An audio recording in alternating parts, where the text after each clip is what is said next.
From complete career recaps to some of the biggest wrestling moments and rivalries of all time, this is 3 hours of WWE documentaries, starting with the complete history of WrestleMania.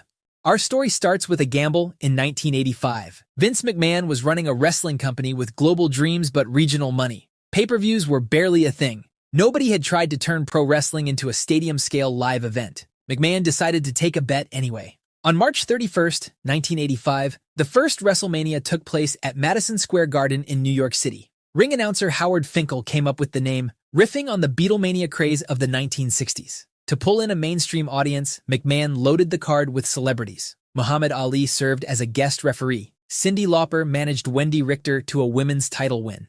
And the main event featured Hulk Hogan and Mr. T against Roddy Piper and Paul Orndorff. Hogan pinned Orndorff to win the main event, and with it, the WWF signaled to the world that wrestling belonged on the global stage.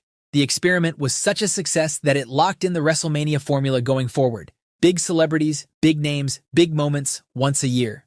WrestleMania 2 in 1986 tried to change that formula and failed miserably. The show took place across 3 venues simultaneously: Nassau Coliseum in New York, the Rosemont Horizon in Chicago, and the Los Angeles Memorial Sports Arena. It was a bold idea on paper and a complete mess in execution. The main feud was Hogan defending his WWF Championship against King Kong Bundy in a steel cage. The match was fine, but never felt special. Critics have frequently listed WrestleMania 2 among the worst events in the show's history.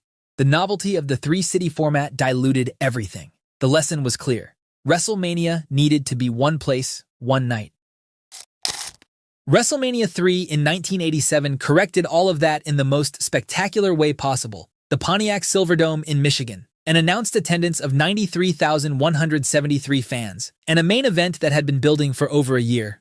Andre the Giant, Hogan's longtime friend, had turned on him, managed by the conniving Bobby Heenan, and challenged him for the WWF Championship. When Hogan body-slammed the 520-pound giant in front of that roaring crowd, it became one of the most iconic images in the history of sports entertainment. The match wasn't technically the best thing on the card. That honor went to Randy Savage versus Ricky Steamboat for the Intercontinental Championship. But Hogan slamming Andre is the image that lived forever. WrestleMania 4 in 1988 told a different kind of story.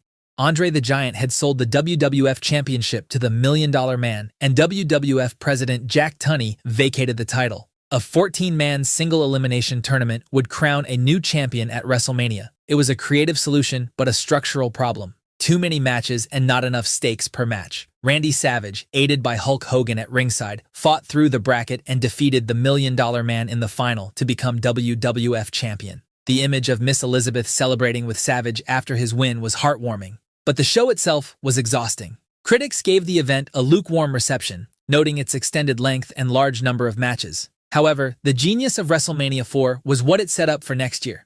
Savage and Hogan formed the Mega Powers and spent 1988 as the dominant faces of WWF. The tension was always there. Savage was jealous of Hogan's relationship with Miss Elizabeth. The breaking point came in early 1989, when Savage accused Hogan of trying to steal Elizabeth. The feud was built on betrayal, jealousy, and personal conflict, and it set the stage for one of the most emotionally charged matches in Mania history. WrestleMania 5 in 1989 back at Trump Plaza in Atlantic City delivered that payoff as the Mega Powers exploded. The show drew 767,000 pay-per-view buys in the US and Canada, the largest number WrestleMania had done, and a record that wouldn't be broken for 10 years. Miss Elizabeth started in a neutral corner before being ejected by the referee. Savage worked the match brilliantly as the paranoid, scheming heel before Hogan eventually hulked up, hit the leg drop, and won his second WWF Championship. Underneath the main event, Rick Rude defeated the Ultimate Warrior for the Intercontinental Championship. WrestleMania 6 in 1990 at the Sky Dome in Toronto dared to do something unprecedented and put its 2 biggest babyfaces against each other. Hulk Hogan, the WWF Champion, the Ultimate Warrior, the Intercontinental Champion, both titles on the line. The crowd in Toronto loved both men equally, which gave the match a special electricity. Warrior won both championships with a splash after Hogan missed a leg drop and kicked out of Warrior's press slam. Not everyone was happy that Hogan lost, but the Hulkster bounced back the following year. WrestleMania 7 in 1991 gave us 2 very different things on the same night. The main event saw Hulk Hogan defeat Sergeant Slaughter for the WWF Championship, but the night's real treasure was the undercard. Randy Savage and the Ultimate Warrior, who had been feuding since Savage cost Warrior his title at the Royal Rumble, had a retirement match that told a story from bell to bell. After Warrior won, Savage's manager Sensational Sherry turned on him immediately, and then Miss Elizabeth, who had been sitting in the crowd, rushed to the ring to pull Sherry away and reunite with Savage in one of WrestleMania's most emotional moments. Elsewhere on the card, a young Undertaker defeated Jimmy Snuka in what seemed like a throwaway match. Nobody knew that win would mark the beginning of Mania's most iconic record. WrestleMania 8 in 1992 had two high-stakes main events. Ric Flair, having come to WWF from the NWA and claiming he'd had a romantic relationship with Miss Elizabeth before she met Savage, had been tormenting Savage for months. The personal edge made the feud feel real. Savage chased Flair around the ring with fury, and Flair used every dirty trick available, but Savage caught him with a roll-up to win the WWF Championship. The second main event was Hogan vs. Sid Justice, which ended in controversy with a Papa Shango run-in. On the undercard, The Undertaker picked up his second WrestleMania win over Jake Roberts. But while WrestleMania 8 had a weak ending, WrestleMania 9 was probably the most chaotic installment in the event's history. Held outdoors at Caesars Palace in Las Vegas in a toga-themed spectacle, the production was unlike anything before it. The main event saw Bret Hart lose the WWF Championship to Yokozuna. And then, in a moment that's still debated today, Hulk Hogan charged into the ring and challenged Yokozuna on the spot, winning the title in under 25 seconds. The crowd popped huge, but the decision was widely criticized. WrestleMania 9 felt like the WWF losing its direction, which made WrestleMania 10 in 1994 so important. Mania was back at Madison Square Garden for the 10th edition, and the show opened with one of the greatest technical wrestling matches ever. Owen Hart had turned on his older brother Bret after years of living in his shadow, a feud built on real sibling dynamics that fans connected with instantly. Owen defeated Bret in the opener in a genuine classic, but Bret would wrestle twice that night, returning later to beat Yokozuna for the WWF Championship with Roddy Piper as the special referee. And then there was Razor Ramon versus Shawn Michaels in a ladder match that was revolutionary and extremely dangerous for its time. Razor ultimately won, but the match itself was the real victory for everyone watching. WrestleMania 10 was the first edition without Hulk Hogan on the card, and it proved definitively that the show had evolved beyond any one star. It closed the first decade of WrestleMania's history with a new generation and ended on a high. But the road through the next 10 WrestleManias would be anything but smooth.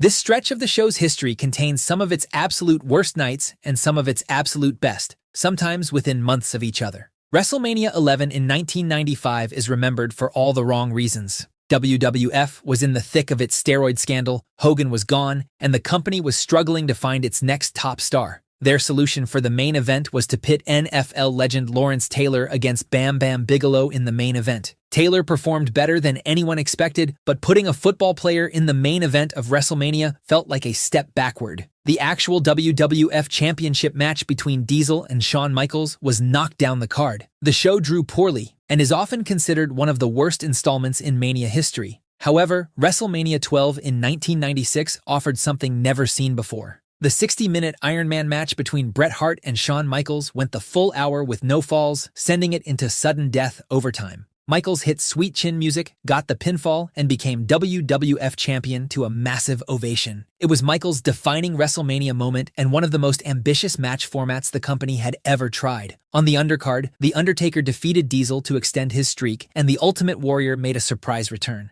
The show was far from perfect, but the main event gave it purpose. Then came 1997, and WrestleMania found a new attitude. The main event of WrestleMania 13 was Undertaker vs. Psycho Sid for the WWF Championship in a match that was decent but not special. But on the undercard was Bret Hart vs. Stone Cold Steve Austin in a match that has been voted by IGN as the greatest match in WrestleMania history. The match's famous finish with Austin refusing to submit, passing out in the sharpshooter while the crowd roared, completed one of wrestling's greatest double turns. In one match, the Attitude Era found its protagonist. WrestleMania 14 in 1998 made it official as the main event gave us Stone Cold Steve Austin versus Shawn Michaels for the WWF Championship, with Mike Tyson as the special enforcer. Tyson had appeared weeks earlier and seemingly aligned with Michaels and D-Generation X. But then, in one of wrestling's great swerves, Tyson revealed he had been aligned with Austin all along and personally counted the pinfall, declaring Austin the winner. Austin became champion, Tyson brought mainstream attention, and the Attitude Era was in full swing. WrestleMania 15 in 1999 delivered the first of three legendary meetings between Austin and The Rock at the grandest stage. The Rock, now the heel champion of Vince McMahon's corporation, had been feuding with Austin through the winter in the hottest storyline in wrestling. When Austin finally beat The Rock for the title, the crowd in Philadelphia erupted. It wasn't a five-star technical clinic, but it didn't need to be. The emotion and heat made it electric. On the undercard, The Undertaker defeated Big Boss Man in one of the worst streak matches. But while Mania 15's undercard was weak, WrestleMania 2000 had a stacked undercard that almost eclipsed the main event. Edge, Christian, the Hardy Boys, and the Dudley Boys went to war in a triangle ladder match for the tag titles that tore the house down and set the template for years of TLC chaos to come. The main event was a four-way elimination match for the WWF Championship involving Triple H, The Rock, Mick Foley, and The Big Show, which Triple H won, marking the first time a heel had won the main event of WrestleMania. It was a bold choice that divided opinion. The show made stars out of the tag division and demonstrated how deep the Attitude Era roster had become, but sending the crowd home with a Triple H win felt anticlimactic after everything that year had built.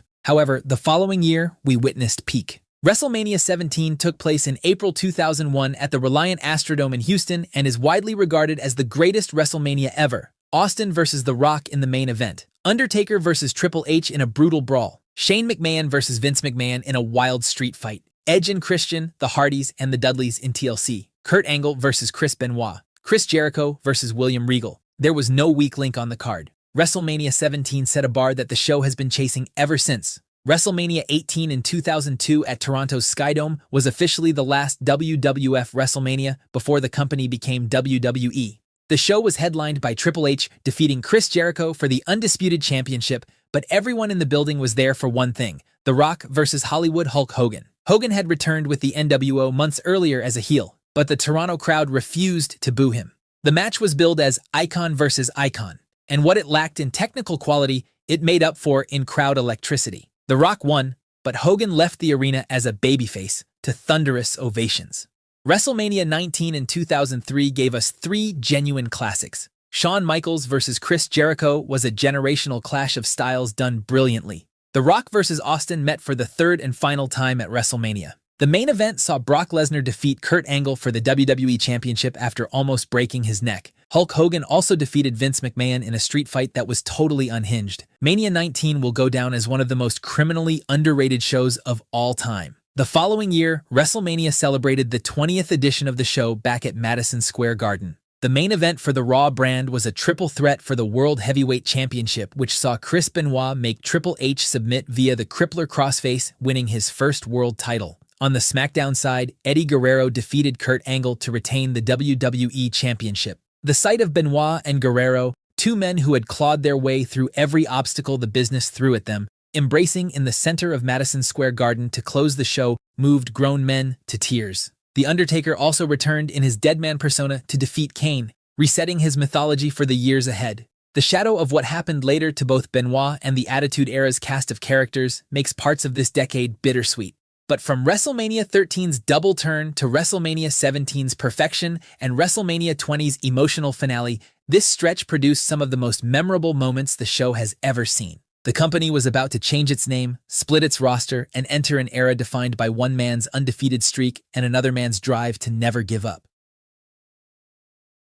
WrestleMania 21 in 2005 was styled as WrestleMania Goes Hollywood and held at the Staples Center in Los Angeles. Batista had just broken out of Triple H's Evolution stable, turning on his mentor and igniting one of the most satisfying face turns in years. Their match for the World Heavyweight Championship was the payoff fans had been craving. On the SmackDown side, John Cena defeated JBL for the WWE Championship, starting his reign as the new face of the company. WrestleMania 21 also introduced the Money in the Bank ladder match, which reshaped WWE's entire calendar for years. Edge won that inaugural match and positioned himself as the cunning villain to Cena's babyface persona. Kurt Angle versus Shawn Michaels also delivered a technical showpiece that many still cite as one of WrestleMania's finest pure wrestling matches. WrestleMania 22 in 2006 in Chicago featured two world title matches at the top. John Cena retained the WWE Championship against Triple H, and Rey Mysterio, carrying the memory of his close friend Eddie Guerrero, who had passed away months earlier, won the World Heavyweight Championship in a triple threat match against Orton and Kurt Angle. Elsewhere, Edge defeated Mick Foley in a hardcore match that included Edge spearing Foley through a flaming table at ringside, and Shawn Michaels demolished Vince McMahon in a no-holds-barred match. WrestleMania 23 in 2007 drew over 80,000 fans to Ford Field in Detroit in one of the biggest crowds WrestleMania had seen since the Attitude Era peak. The main event was John Cena defending the WWE Championship against Shawn Michaels. On the SmackDown side, The Undertaker challenged Batista for the World Heavyweight Championship, and the celebrity centerpiece was the Battle of the Billionaires, Donald Trump's representative Bobby Lashley against Vince McMahon's representative Umaga. Lashley won, Trump shaved McMahon bald, and the segment drew enormous mainstream coverage. WrestleMania 24 in Orlando gave The Undertaker the main event spotlight he deserved as he defeated Edge for the World Heavyweight Championship. Elsewhere, Shawn Michaels ended Ric Flair's career in one of wrestling's most emotional matches. Floyd Mayweather also knocked out the Big Show in a celebrity boxing match, and then came a 2-year run that many consider the greatest back-to-back matchups in WrestleMania history. WrestleMania 25 in Houston was a show with a disappointing main event, but also gave us perhaps the greatest match in Mania history. The Undertaker and Shawn Michaels went back and forth in a highly dramatic affair, with several moments where it genuinely seemed the streak might end. HBK attempted a moonsault, Undertaker caught him mid-air and planted him with a tombstone to extend the streak. WrestleMania 26 in Phoenix took that rivalry one step further with the most dramatic stipulation possible: streak versus career. If Shawn Michaels could not beat The Undertaker, his career was over. The build was some of the finest long-form storytelling WWE had produced in years. Michaels consumed by obsession, putting everything on the line, convinced he was the one man who could do it. The match itself matched their previous year's classic in quality. The final moment, Michaels refusing to stay down, Undertaker looking down at him, forced to end his career, was genuinely heartbreaking. Mr. WrestleMania's career came to an end, and the streak claimed its 18th victim. WrestleMania 27 in 2011 had The Rock hosting the show and other celebrity involvements, but the card itself was thin. The Undertaker defeated Triple H in a brutal no-holds-barred match that left both men barely able to walk out of the arena. Miz versus John Cena in the main event disappointed the crowd, with The Rock's interference causing a restart that felt contrived. CM Punk and Randy Orton had a decent match, but the show overall felt like a placeholder. WrestleMania 28 in 2012 in Miami fully redeemed it. The Rock had promised a year earlier, live on television, that he would face John Cena at WrestleMania 28. WWE held to that promise, and the year-long build created genuine anticipation for a dream match. The Rock won in the main event, and the show also featured Undertaker versus Triple H inside Hell in a Cell with Shawn Michaels as the referee. WrestleMania 29 at MetLife Stadium in New Jersey drew over 80,000 fans and was the highest-grossing live event in WWE history at that point. The main event was Rock vs. Cena in a rematch the year after Once in a Lifetime. Cena defeated The Rock to win his record 11th WWE Championship, avenging his loss from the previous year. Most fans found the rematch unnecessary, and the lack of novelty hurt the show's legacy. The genuine highlight of the show was CM Punk versus The Undertaker in one of the best streak matches. Elsewhere on the card, Triple H defeated Brock Lesnar in a no-holds-barred match that had the crowd engaged but felt like a rematch that the game didn't necessarily need to win. But while Mania 29 was mostly a letdown, WrestleMania 30 in 2014 was one of the most complete and historically important WrestleManias ever. The show opened with Hulk Hogan, Stone Cold Steve Austin, and The Rock together in the ring, sharing a moment that no one who was watching will forget. In the main event, Daniel Bryan defeated Batista and Randy Orton in a triple threat match after qualifying for the bout by defeating Triple H in the opener, winning the WWE World Heavyweight Championship. It was one of the most satisfying endings in WrestleMania history, but it wasn't the biggest story coming out of Mania that year. Between Bryan's two matches, Brock Lesnar versus The Undertaker took place in the midcard. The expectation was simple. The streak continues. It had always continued. But at WrestleMania 30, The Undertaker lost by pinfall to Brock Lesnar, ending the streak. Grown men sat with their mouths open. Commentary fell silent. Journalists described the end of the streak as the biggest shocker in WrestleMania history. Whether it was the right decision has been debated ever since. But there is no denying that on the same night, WrestleMania gave fans the most shocking moment they'd ever witnessed and the most emotionally satisfying ending they'd demanded for months. It was the perfect paradox. The decade that started with Cena's coronation ended with the crowd taking the wheel. Two things were certain walking out of New Orleans. The streak was gone, and a new era of fan power had arrived. The next chapter of WrestleMania would be shaped by both of those realities. WrestleMania 31 in 2015 at Levi's Stadium is remembered for one moment above all else. The The scheduled main event was Brock Lesnar defending the WWE World Heavyweight Championship against Roman Reigns, a match the crowd in attendance had very little interest in seeing, despite Reigns being pushed as WWE's next top star. Lesnar and Reigns fought a physical, hard-hitting match, and as Reigns started to edge toward a victory, Seth Rollins shocked the world by cashing in his Money in the Bank contract mid-match to steal the title in what became known as the heist of the century. The rest of the show had real highlights too. Daniel Bryan won the Intercontinental Championship in a stellar ladder match, Sting made his WWE debut in a match against Triple H, and The Undertaker returned to defeat Bray Wyatt in his first appearance since the streak ended. But Mania 31 will always be remembered as the night Seth Rollins stole WrestleMania. WrestleMania 32 in 2016 set a new attendance record as over 100,000 fans filled the building, surpassing the previous record held by WrestleMania 3. The visual of that crowd was extraordinary, but the show itself was disappointing. Roman Reigns was booed throughout his main event win over Triple H for the WWE Championship. Undertaker defeated Shane McMahon in a Hell in a Cell match that was more spectacle than substance, but still gave the audience something to cheer on a lackluster Mania. WrestleMania 33 in Orlando had a controversial finish as The Undertaker lost to Roman Reigns in the main event and then left his hat, coat, and gloves in the ring. Seth Rollins defeated Triple H in an unsanctioned match, getting payback for Triple H's betrayal, and Goldberg vs. Brock Lesnar delivered a brief but intense brawl. The show also featured an underrated contest between Shane McMahon and AJ Styles and the return of the Hardy Boys in a moment that brought the house down. But while Mania 33 was an upgrade from the disappointment of previous year, Mania 34 ended up overpromising and underdelivering. WrestleMania 34 in New Orleans marked Ronda Rousey's in-ring WWE debut, teaming with Kurt Angle against Triple H and Stephanie McMahon. Seth Rollins opened the main card by winning the Intercontinental Championship in a triple threat. The main event was Lesnar vs. Reigns for the second time at WrestleMania, with Lesnar retaining in a way that left the crowd utterly cold. Daniel Bryan also returned from 3 years of forced retirement to team with Shane McMahon against Kevin Owens and Sami Zayn. Styles and Shinsuke Nakamura faced off in a dream match that couldn't live up to the standard set by their encounter in New Japan. But after Mania 34's disappointment, WrestleMania 35 in 2019 at MetLife Stadium made history. Becky Lynch defeated Raw Women's Champion Ronda Rousey and SmackDown Women's Champion Charlotte Flair in a winner-takes-all triple threat match to win both championships. The finish was abrupt and slightly anticlimactic, but the moment of Lynch pinning Rousey for the first time in her WWE career was historic. Seth Rollins also opened the show by beating Lesnar for the Universal title with a low blow and a series of curb stomps, and Kofi Kingston's WWE Championship win over Daniel Bryan was perhaps the most feel-good moment of the entire night. But then the world stopped, and WrestleMania had to adapt.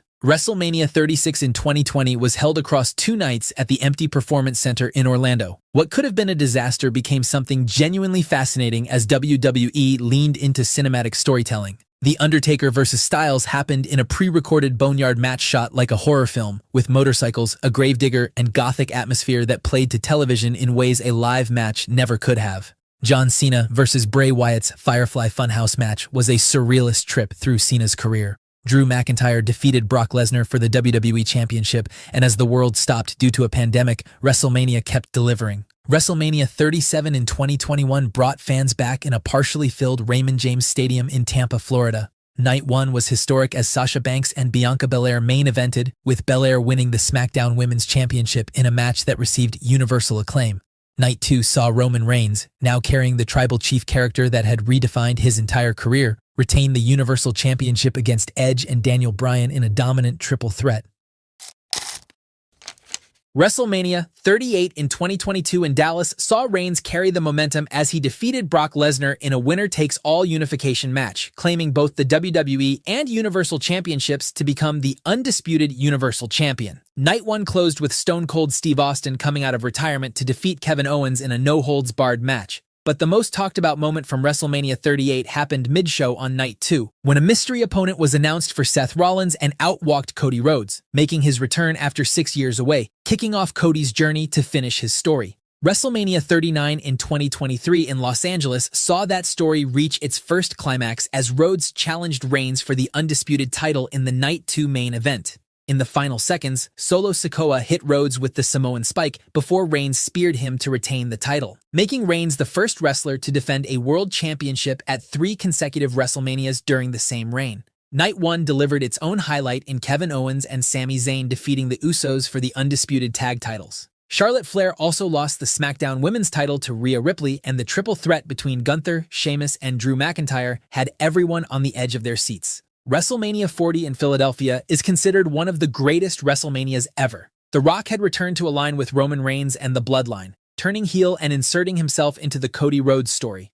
Rhodes found allies in Seth Rollins, Kevin Owens, Sami Zayn, Jey Uso, and eventually even John Cena and The Undertaker appearing during the mayhem of Night 2's Bloodline Rules main event as Rhodes defeated Reigns to win the undisputed WWE Championship, ending Reigns' record 1,316-day world title reign and finishing his story. Night 1 saw Sami Zayn defeating Gunther to end a record-breaking 666-day Intercontinental title reign and Rhea Ripley defeating Becky Lynch in the opener. WrestleMania 40 delivered a memorable show that was fitting for Mania's 40-year anniversary, but WrestleMania 41 in Las Vegas failed to continue the momentum. Night 1 delivered a thrilling triple-threat main event with Seth Rollins, Roman Reigns, and CM Punk, but Jey Uso's controversial win and Travis Scott's involvement in the Night 2 main event between John Cena and Cody Rhodes drew massive fan backlash. However, when it's all said and done, 41 years after Hulk Hogan and Mr. T stood in Madison Square Garden, WrestleMania is bigger and louder than Vince McMahon could have imagined when he bet everything on that first night. The names change, the eras shift, old legends retire, and new stars arrive, but the show goes on, and WrestleMania stands tall as the grandest stage of them all. It's the night where legends are made, rivalries are settled, and storylines reach their conclusion. And speaking of storylines, up next, let's look at the best storylines from every year in WWE history. Starting from 1997. 1997 gave us the debut of Kane, the infamous Montreal Screwjob, and yet the company was getting absolutely destroyed in the ratings war. However, a certain redneck from Texas would rise to the top and turn the tide. The epic clash between Austin and Bret Hart and the shocking double turn at WrestleMania 13 led to the year's best story. The Hitman entered Mania as the beloved babyface while Austin was the hated heel, but by the time Austin passed out refusing to tap to the sharpshooter, the roles had completely reversed. Hart's vicious post-match assault turned him heel, while Austin's toughness made him the ultimate anti-hero. Austin would continue feuding with the Hart Foundation for the majority of 1997, and this feud laid the foundation for the Attitude Era's biggest star. Austin's rising popularity caught fire throughout 1998, setting up the feud that would save the company from going bankrupt. Stone Cold versus Vince McMahon became the ultimate storyline that resonated with every wrestling fan. After winning the WWE Championship at WrestleMania 14, Austin immediately found himself on a collision course with the boss, who demanded a corporate champion. McMahon threw everything at Austin to take the title, enlisting Dude Love, Kane, Undertaker, and anyone willing to do his bidding. This storyline captured lightning in a bottle and helped WWE finally defeat WCW in the ratings war. But while Austin continued his dominance into 1999, a new challenger emerged to push him to the limit. The Rock had evolved from a hated babyface into the corporate champion and became Vince McMahon's poster boy. Rock and Austin's first WrestleMania clash saw these two megastars collide with the title on the line. The build featured iconic moments like Austin spraying the corporation with a beer truck just days before their showdown. After Austin won at Mania, The Rock stole his championship belt and threw both Austin and the belt into a river in Detroit. Every time Rock and Austin came face-to-face, the atmosphere was electric, cementing this as the Attitude Era's signature rivalry. However, as we entered the new millennium, Austin was out with injury, and now it was time to play the game. The year 2000 belonged to Triple H and Stephanie McMahon as they seized control of the company. What started as a controversial storyline where Triple H married Stephanie in Las Vegas evolved into the McMahon-Helmsley era. The power couple ran roughshod over the roster, with Stephanie winning the Women's Championship and Triple H dominating as WWE Champion. The storyline featured a love triangle with Kurt Angle that added layers of jealousy and betrayal. But heading into 2001, things were about to get extreme. The year 2001 was chaotic for the company as we got Austin turning heel, Vince buying WCW, and the underwhelming Invasion storyline. But while the main event scene suffered with weak booking and injuries, 2001 delivered one of the greatest tag team rivalries in history as the Hardy Boys, Dudley Boys, and Edge and Christian revolutionized the division. The Dudleys brought tables, the Hardys brought ladders, and Edge and Christian brought chairs, creating the perfect storm of violence and innovation that changed tag team wrestling forever. However, in 2002, a much more personal rivalry was about to dominate the WWE. After a year away recovering from a torn quad injury, Triple H returned in 2002 as a conquering hero, only to betray his best friend. The DX reunion quickly soured as Triple H turned on HBK, who had returned from 4 years of retirement. The storyline built towards an unsanctioned match at SummerSlam where the former partners went to war. The feud continued at Survivor Series and Armageddon, with their long history adding genuine emotion to the story. 2003 gave us some amazing feuds like HBK versus Jericho, Lesnar versus Angle, and also Rock and Austin's final battle. However, a certain Big Red Machine unmasked on Raw in mid-2003, and Monday nights turned into a horror show. Kane became more violent and unpredictable, attacking anyone who looked at his face. He chokeslammed Eric Bischoff, tombstoned Linda McMahon, buried Undertaker alive, and electrocuted Shane McMahon in one of the most epic monster heel runs in history. But switching gears from Kane's horror, 2004 gave us a feel-good story with Eddie Guerrero's emotional journey to the WWE Championship. The Latino Heat had overcome personal demons before clawing his way back to the top. His rivalry with Brock Lesnar built throughout early 2004, with Eddie playing the lovable underdog against the Beast incarnate. At No Way Out, Eddie shocked the world by defeating Lesnar for the title in one of the most genuine emotional moments in wrestling history.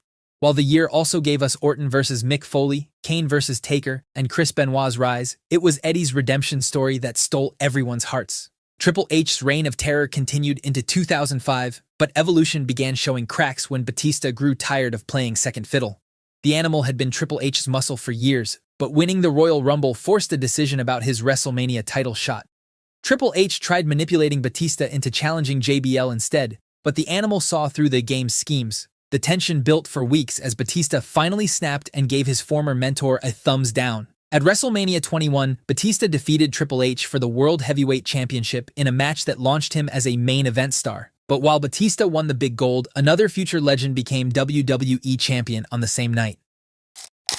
John Cena dominated Raw as WWE Champion in 2005, but 2006 saw him face his greatest rival in Edge. The Rated R superstar cashed in his Money in the Bank briefcase on Cena after an Elimination Chamber match, winning his first World Championship in shocking fashion. Their feud became intensely personal, and the two traded the title back and forth throughout the year in brutal encounters at Royal Rumble, SummerSlam, and Unforgiven. Edge played the cunning heel perfectly, and Cena's never-give-up attitude clashed with Edge's opportunistic style, creating a rivalry that defined both men's careers. But while Cena and Edge's feud took over Raw, a battle of powerhouses would rule SmackDown in 2007.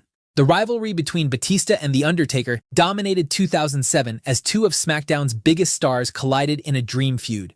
After winning the Royal Rumble, Undertaker chose to challenge Batista for the World Heavyweight Championship at WrestleMania. While Taker dethroned the Animal at Mania, their feud would continue with more intense battles throughout the year, including a last man standing match, a steel cage match, and even a Hell in a Cell match. The Deadman would rule SmackDown once again the following year as he found himself engulfed in a deeply intense feud with Edge. After costing Undertaker the championship, the Rated R superstar assembled a stable including Curt Hawkins, Zack Ryder, Chavo Guerrero, and Bam Neely to help him outnumber the Deadman. Their feud saw them battle at WrestleMania, Backlash, One Night Stand, and finally culminated at SummerSlam when the Deadman chokeslammed Edge to hell. Another personal rivalry dominated 2009 as Randy Orton became a menace to society and terrorized the McMahon family.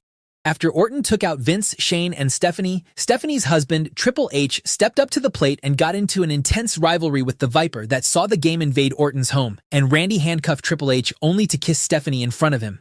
2010 gave us the debut of Nexus, Batista quitting the company, and Randy Orton turning face after 5 years. But while all that happened, The Undertaker and Shawn Michaels delivered 2010's most emotional story when HBK put his career on the line to end the streak. After their instant classic at WrestleMania 25, Michaels became obsessed with being the one to defeat Undertaker at WrestleMania. He cost Undertaker the World Heavyweight Championship and chased him for months, begging for a rematch. Finally, Taker accepted, but only after HBK put his career on the line. When Undertaker finally hit the tombstone, Michaels' career ended in heartbreaking fashion. But as one legend departed in 2010, 2011 brought us a new revolution. CM Punk turned the wrestling industry upside down in 2011 with his infamous pipe bomb. After defeating John Cena to win the WWE Championship at Money in the Bank, Punk left through the crowd and took the championship with him. He proclaimed himself the voice of the voiceless and became the most talked-about performer in wrestling. When Punk returned for SummerSlam, the storyline became convoluted after Kevin Nash and Triple H were added to the mix. But for a few months in 2011, the pipe bomb created the summer of Punk and proved that wrestling could still be unpredictable.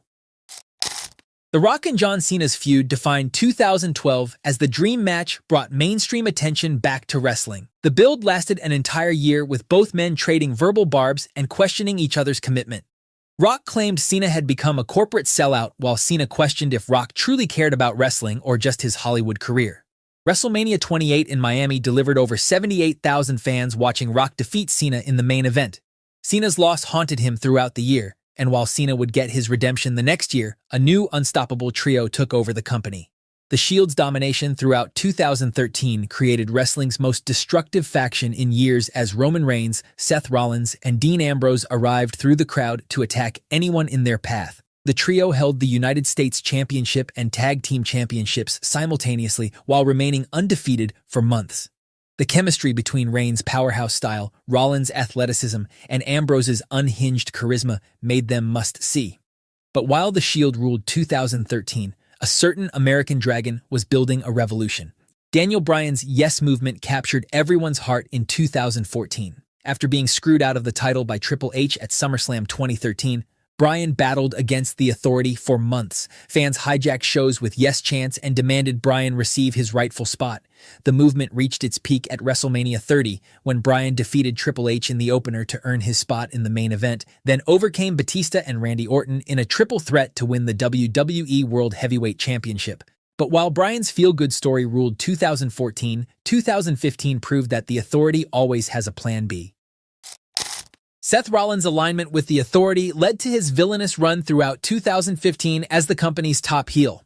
After breaking up the Shield by attacking Roman Reigns and Dean Ambrose with a steel chair, Rollins became Triple H and Stephanie's chosen corporate champion. He won the Money in the Bank briefcase and then cashed in at WrestleMania 31, stealing the championship from both Lesnar and Reigns in the main event. The Authority protected Rollins at every turn, giving him backup from J&J Security and Kane, while he cowardly defended the championship against John Cena, Brock Lesnar, and Dean Ambrose. Rollins held both the WWE Championship and United States Championship simultaneously, cementing his role as the Authority's golden boy. His cowardly heel persona was perfectly executed as he talked a big game but needed help to win.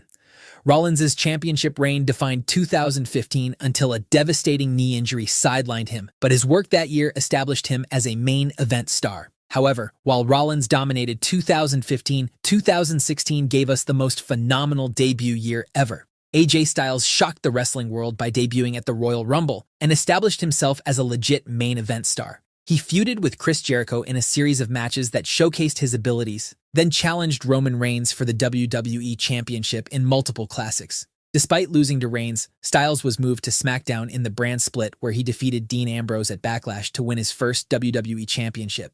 However, Styles' best feud during this time was against John Cena as the two delivered classics at Money in the Bank and SummerSlam. Styles' rise from indie darling to WWE champion in less than a year proved he belonged among the elite. Styles brought credibility and work rate that elevated everyone he faced, and by year's end, Styles had become SmackDown's franchise player.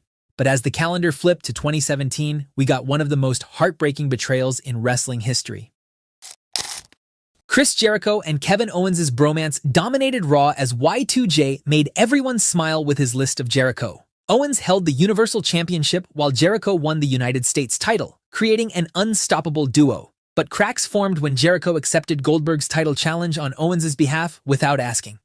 The Festival of Friendship on February 13th became wrestling's most heartbreaking segment as Jericho celebrated their bond, only for KO to absolutely destroy him. The betrayal led us to WrestleMania 33, when Jericho and Owens faced off for the US title. Throughout 2017, the two would meet again on several occasions, giving us a personal feud that hit all the right emotions. But while Owens was booed for turning on his best friend, Becky Lynch became a megastar after she did the same.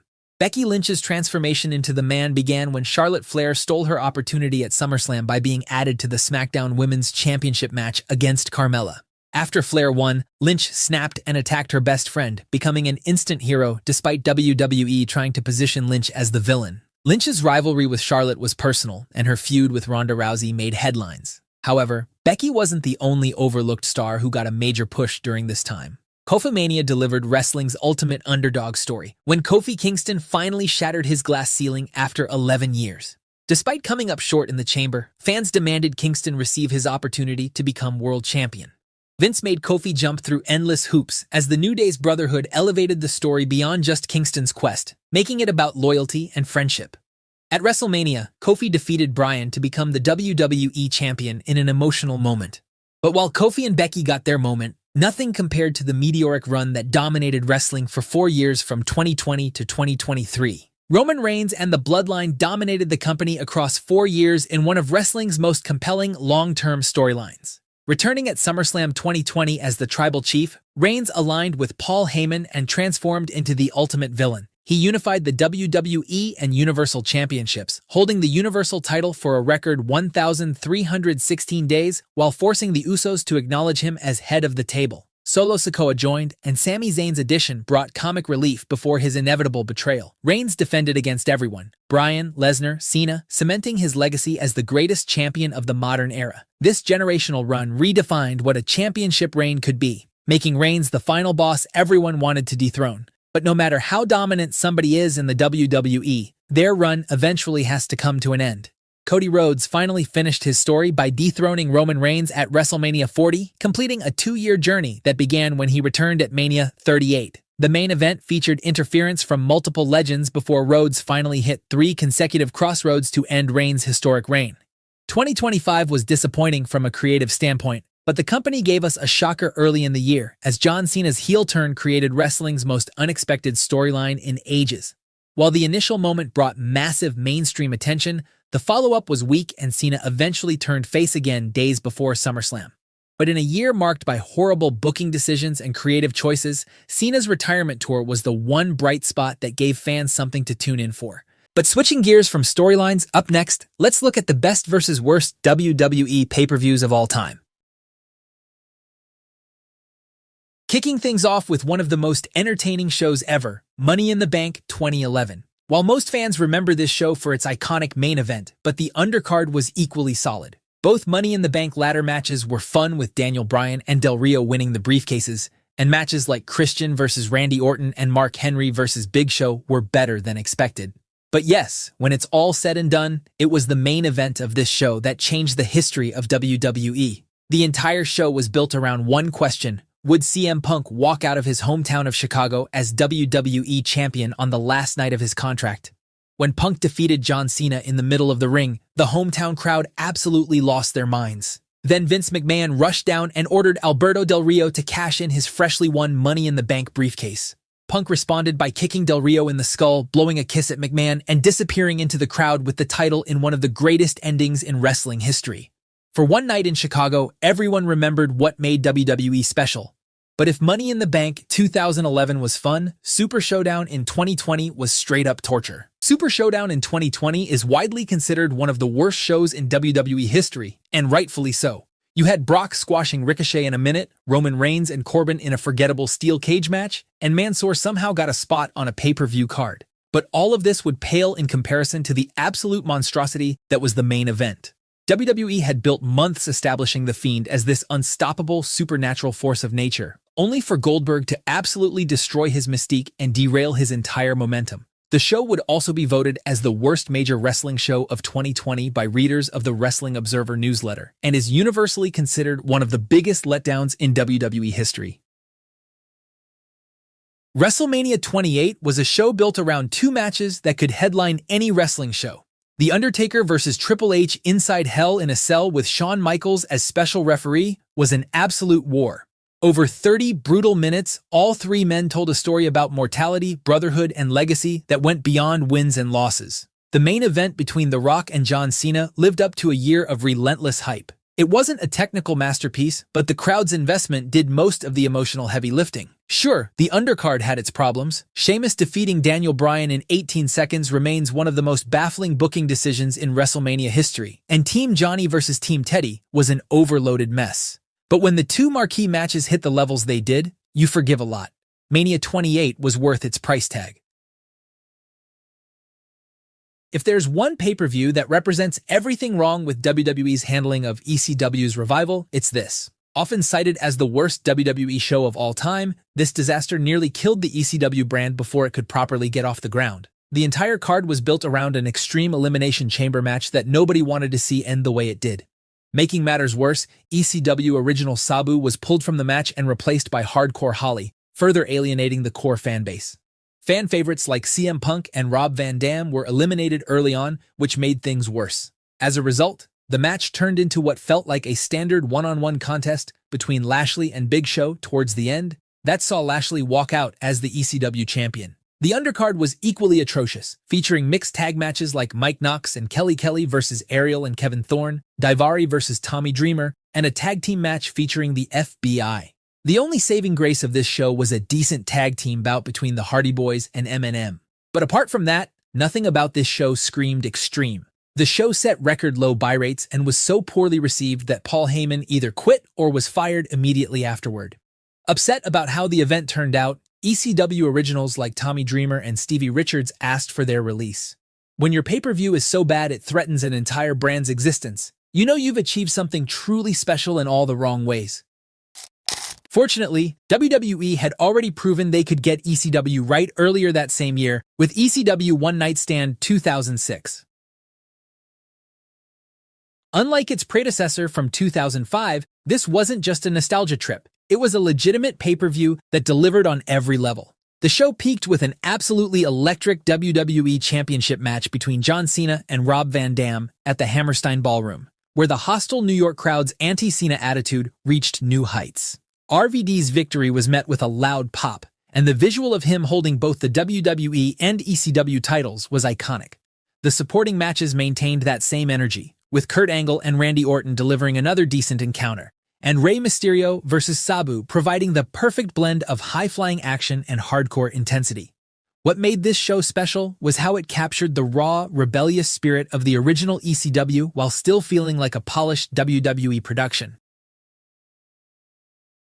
WWE's debut on the ESPN app should have been a statement. Instead, it was an underwhelming disaster. ESPN's own in-house reviewer gave the show a C. That tells you all you need to know about this mess. Triple H had been ruining Cena's retirement tour for months. Then he booked a carbon copy of Cena and Lesnar's SummerSlam 2014 squash match, with Lesnar hitting 6 F5s and demolishing Cena. The same ending 11 years later, with no new context and no new story, just made it feel lazy. The main event, Cody Rhodes defending the undisputed WWE Championship against Drew McIntyre, felt flat and predictable. The saving graces were buried in the middle of the card. The mixed tag team match between CM Punk and AJ Lee against Seth Rollins and Becky Lynch was fun, but a great ESPN debut show needs big, memorable moments. WrestlePalooza barely had any. WrestleMania is supposed to be the showcase of the immortals, but WrestleMania 34 felt more like a showcase of missed opportunities and creative bankruptcy. Despite taking place in the massive Superdome and featuring several dream matches on paper, the execution of the show was consistently disappointing. The main event between Roman Reigns and Brock Lesnar was a mess. A slow, plodding affair that the New Orleans crowd rejected, culminating in yet another Lesnar victory that pleased absolutely nobody. The show's length became torturous, clocking in at over 7 hours including the pre-show, with far too much filler and not enough substance. Charlotte Flair breaking Asuka's undefeated streak felt premature, while the SmackDown Tag Team Championship match was so forgettable it might as well have not happened. The show did have some bright spots like the return of Daniel Bryan and the opener triple threat for the Intercontinental title, but forgettable bouts for the US title and Women's Championship drastically slowed down the pace. Even promising matches like AJ Styles vs. Kimura underwhelmed, failing to live up to the standards set by their incredible New Japan encounter. Cena vs. Taker ended in mere seconds, while the main event felt like slow torture. By the time the show mercifully ended, fans were exhausted rather than entertained. After WrestleMania 34's disappointing showing, fans hoped Backlash would provide some redemption. Instead, WWE doubled down on mediocrity and delivered one of the most frustrating Mania follow-up shows in recent memory. The event started promisingly with Seth Rollins and The Miz delivering an excellent Intercontinental Championship match. Unfortunately, that proved to be the show's only bright spot. The highly anticipated rematch between AJ Styles and Shinsuke Nakamura for the WWE Championship ended in a draw, leaving fans feeling cheated after months of build-up. Roman Reigns versus Samoa Joe dragged on for ages, with the crowd actively turning on the match and heading for the exits before it even finished. Perhaps most insulting was a lengthy segment featuring half the roster in the middle of the show that did nothing to elevate any superstar or further any storyline. Daniel Bryan's return to singles action against Big Cass should have been triumphant, but instead highlighted how limited Cass was as a performer. By the time the show ended, it was clear that WWE's creative mess extended far beyond WrestleMania.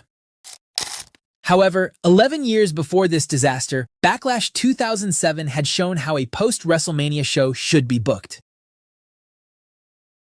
Backlash 2007 felt like a natural continuation of WrestleMania 23's storylines while establishing new directions for the company's top stars. The show's main event saw John Cena, Shawn Michaels, Randy Orton, and Edge competing in a fatal four-way for the WWE Championship that delivered drama, great in-ring action, and unpredictability. The finish of the match with Cena collapsing for the pin still remains one of the most memorable climaxes in WWE history. The Undertaker continued his post-WrestleMania momentum with a solid encounter against Batista that showcased both men's power and intensity. The Last Man Standing encounter was an absolute classic that solidified both men as the top guys for the Blue brand. Though the undercard had some stinkers like Vince humiliating Lashley, what made this Backlash special was how every match felt purposeful and advanced ongoing stories instead of wasting the fans' time. SummerSlam 2013 was built around two all-timers with a strong undercard. CM Punk vs. Brock Lesnar was a battle of different styles as the underdog Punk tried to take down the Beast, who looked unstoppable. Punk took an absolute beating and kept clawing back, with Paul Heyman hovering at ringside. Lesnar won the battle, but Punk left looking like the toughest man in the company. This could have easily been the match of the night, but then John Cena and Daniel Bryan topped it. Bryan pinning Cena clean in the middle of the ring, winning the championship after months of being told he wasn't the right guy, was a moment worth the price of admission alone. But then, Triple H immediately pedigreed the new champion, and Randy Orton strolled down to cash in the Money in the Bank briefcase, kicking off a storyline that would define the next year of television. Some fans were furious. Others appreciated the longer play. But in the moment, watching Bryan's win get ripped away seconds after it happened was genuinely gutting. The undercard did its job. Alberto Del Rio and Christian had a decent world title match. Bray Wyatt made his SummerSlam debut in a Ring of Fire match against Kane, and overall, it was one of the best shows of the decade. But 6 years before SummerSlam 2013, we got one of the most frustrating shows of all time.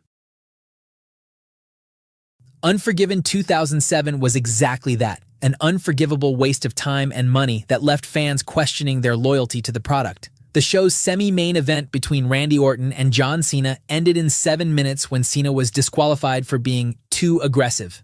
The finish felt like it belonged on a weekly episode of Raw rather than a pay-per-view where feuds are culminated.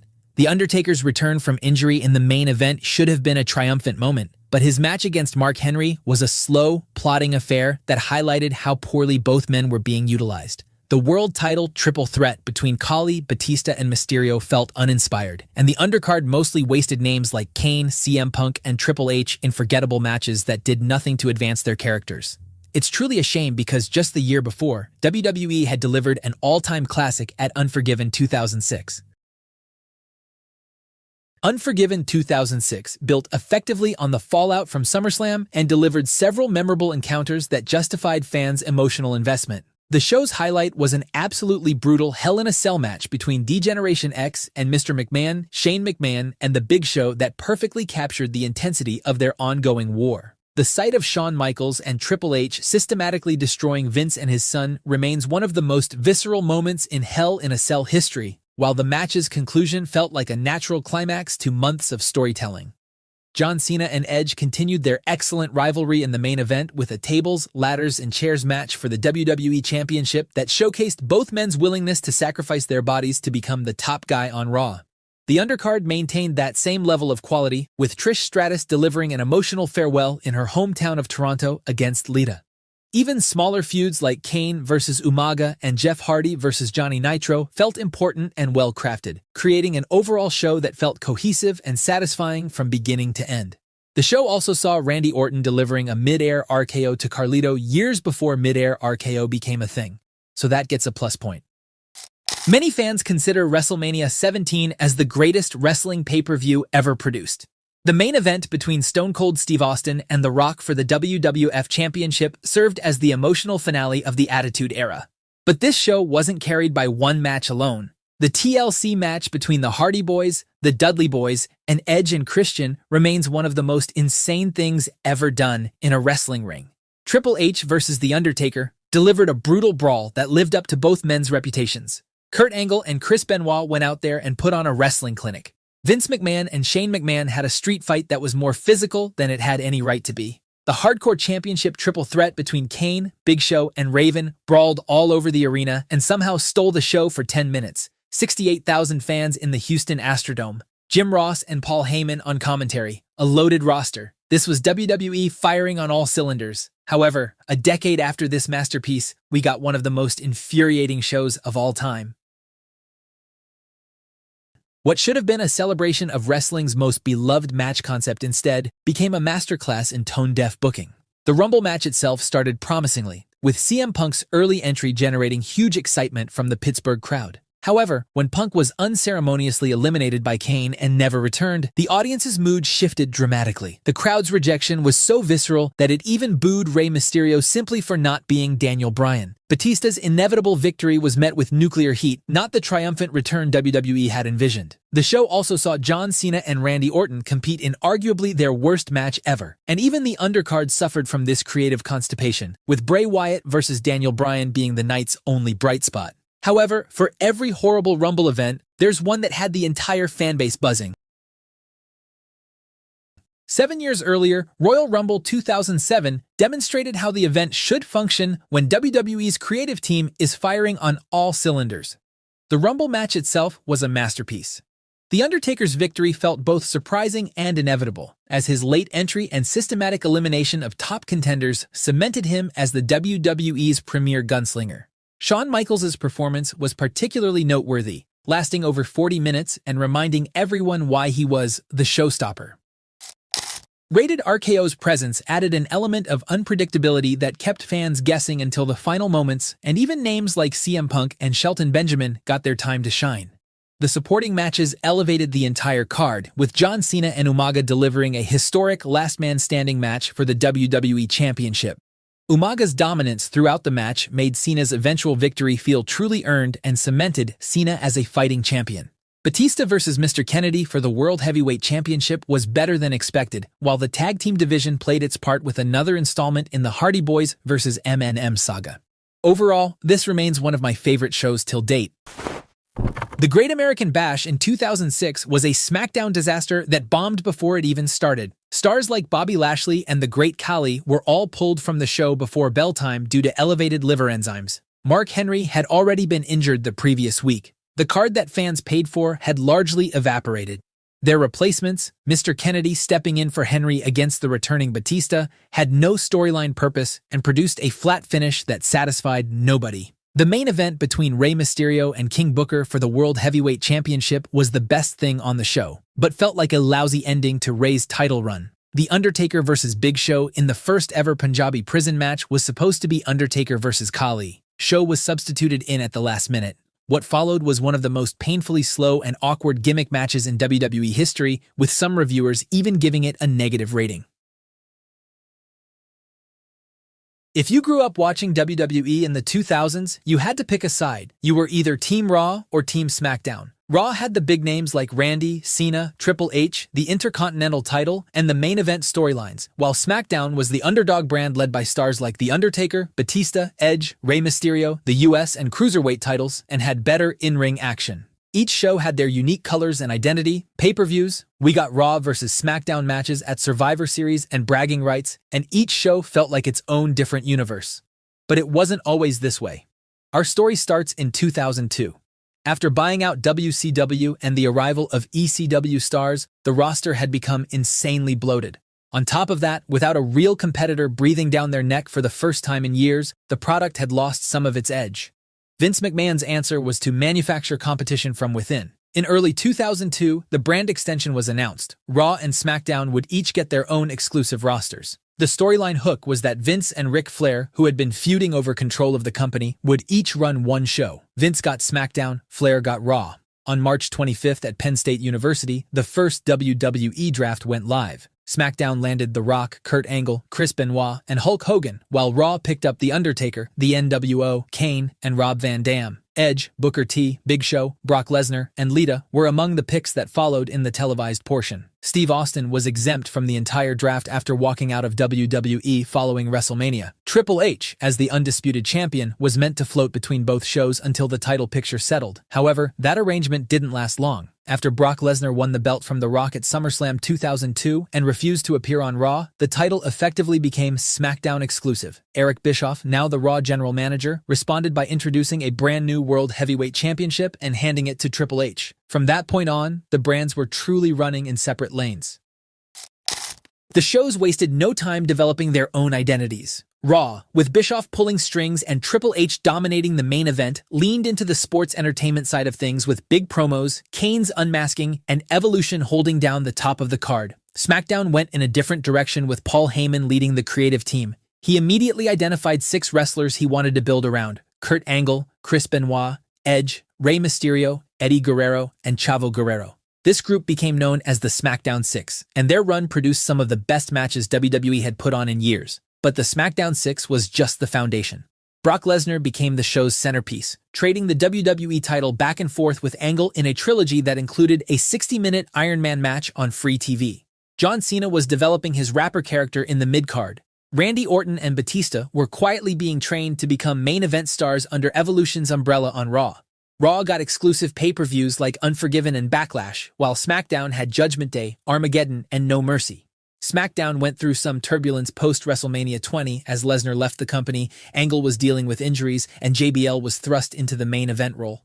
An unexpected choice at first, JBL's corporate villain character found its footing through a heated program with Eddie Guerrero, whose underdog story was the perfect counterpoint to JBL's evil rich guy persona. The separate world titles meant that Raw and SmackDown stayed mostly in their own lane. Brand versus brand competition was mostly limited to the Big Four pay-per-views: Royal Rumble, WrestleMania, SummerSlam, and Survivor Series. For a while, even those events kept cross-brand matches rare. The first major interpromotional singles match at WrestleMania came at WrestleMania 21 in 2005, when SmackDown's Kurt Angle and Raw's Shawn Michaels had one of the night's best matches. Orton and Undertaker crossed paths at the same show in a legend versus legend killer feud. These matches felt genuinely special precisely because they were so rare.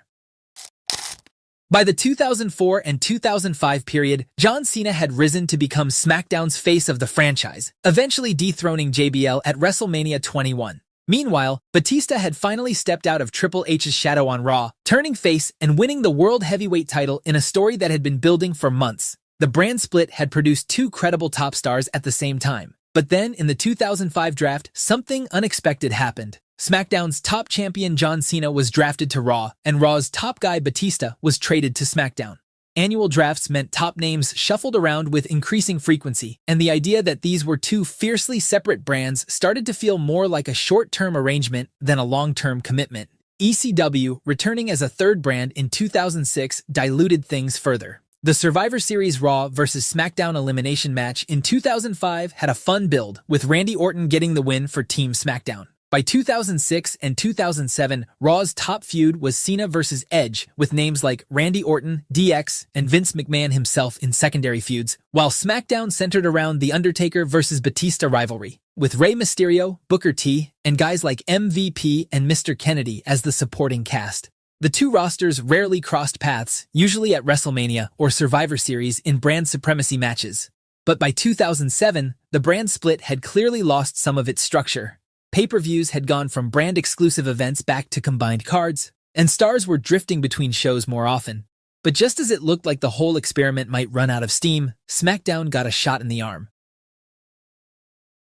The 2008 draft brought Triple H to SmackDown after being a key player on Raw for years.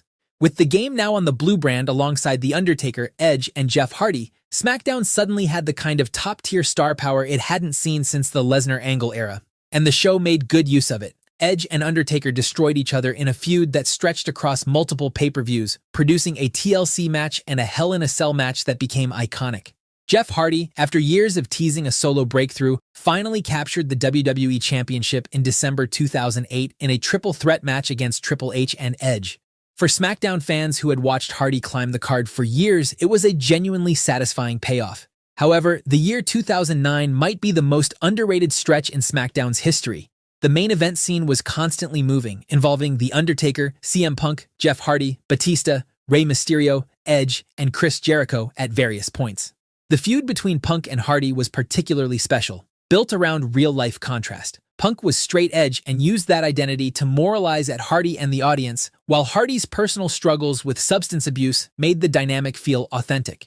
It produced some of SmackDown's best television in years, culminating in a TLC match at SummerSlam 2009 where Punk won the World Heavyweight Championship and then a steel cage match that forced Hardy to leave the company. After Hardy's departure, Punk evolved his character further into the leader of the Straight Edge Society, which kept him engaged in a long program with Rey Mysterio through 2010. Raw, meanwhile, was going through its own period of reinvention. Randy Orton had turned into a menace to society, punting opponents in the head and feuding with Triple H and John Cena in a rivalry that dominated the brand through most of 2009. The guest host format introduced that year was largely criticized, but the wrestling itself remained strong with DX reforming and Orton's legacy stable providing constant drama. Both shows had enough identity in 2009 that the brand split still felt meaningful. WWE tried to formally celebrate this inter-brand rivalry with a new pay-per-view concept. Bragging rights launched in October 2009, centered on an elimination tag match between Team Raw and Team SmackDown competing for a trophy. SmackDown won that first edition and won again in 2010. The concept was fun in theory, but drew modest buy rates, around 181,000 for the first event, dropping further in 2010. It only ran twice before being discontinued. The 2010 draft is where SmackDown's momentum began reversing. Edge and Chris Jericho, two of the brand's most reliable main eventers, were moved to Raw. In return, SmackDown received Big Show, Kofi Kingston, Kelly, and Christian, none of whom were anywhere near the same level of main event credibility at the time. The blue brand was left relying on Undertaker, Rey Mysterio, and whoever happened to be champion, which for a significant stretch in 2010 was Jack Swagger, a pick that didn't quite convince anyone. When Undertaker suffered an injury later that year, Kane stepped into the main event picture, which further signaled that SmackDown was running low on options. The World Heavyweight Championship, which had carried genuine prestige through the Lesnar, Batista, Edge, and Undertaker years, started feeling like a secondary prize during this period. Raw's WWE Championship remained the title fans cared about most, and that perception widened the perceived gap between the shows. The brand split was supposed to create two equally valued world titles. For a while it had. But by 2010 and 2011, it was increasingly obvious that one show and one title mattered more than the other. By 2011, SmackDown clearly became the B show, and the brand split came to a sad ending. On August 29, 2011, WWE announced that performers from both rosters were no longer exclusive to either brand. Raw was rebranded as Raw Super Show, with SmackDown wrestlers free to appear on Mondays. On paper, this was a small adjustment, but in practice, it finished off whatever remained of the split structure. Within months, meaningful SmackDown exclusive storylines had basically stopped. The show became a secondary platform that recapped and extended Raw's storylines rather than building its own. For a concept that had once produced some of the best television ever, the SmackDown 6, Lesnar vs. Angle, the Eddie Guerrero title run, Edge vs. Undertaker, Taker vs. Batista, CM Punk vs. Jeff Hardy, it was a quiet, almost undignified conclusion. The rosters were fully merged, and in December 2013, Randy Orton unified both world titles by defeating John Cena at TLC. That was the last piece of the first brand split's legacy being officially closed out. The experiment had lasted 9 years. At its peak, it genuinely changed how WWE operated, gave careers to performers who might have otherwise been lost in the shuffle, and produced some of the company's most memorable moments. At its low point, it proved that without strict boundaries and equal investment in both shows, the concept completely fails. WWE would remember that lesson and try to apply it again when they brought the brand split back in 2016. By 2016, SmackDown had become a forgotten show. It aired on a tape delay, most fans treated it as background noise, and nothing of real substance ever happened on it. The decision to bring back the brand split that year was partly driven by two reasons. Reason one was that the roster had once again grown bloated as NXT call-ups like Devitt, Asuka, and new stars like AJ Styles and the Good Brothers needed a place to call home. The second reason was that WWE had moved SmackDown to a live Tuesday night format on USA Network and needed a reason for people to care.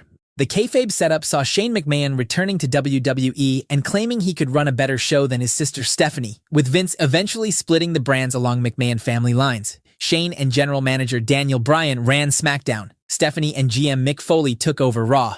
In July 2016, the new draft took place. Seth Rollins went first overall to Raw, followed by SmackDown taking Dean Ambrose, who was then WWE Champion. Stars like Roman Reigns, Brock Lesnar, Finn, and The New Day all went to Raw, while SmackDown landed John Cena, Randy Orton, Styles, Bray Wyatt, and Becky Lynch, among others.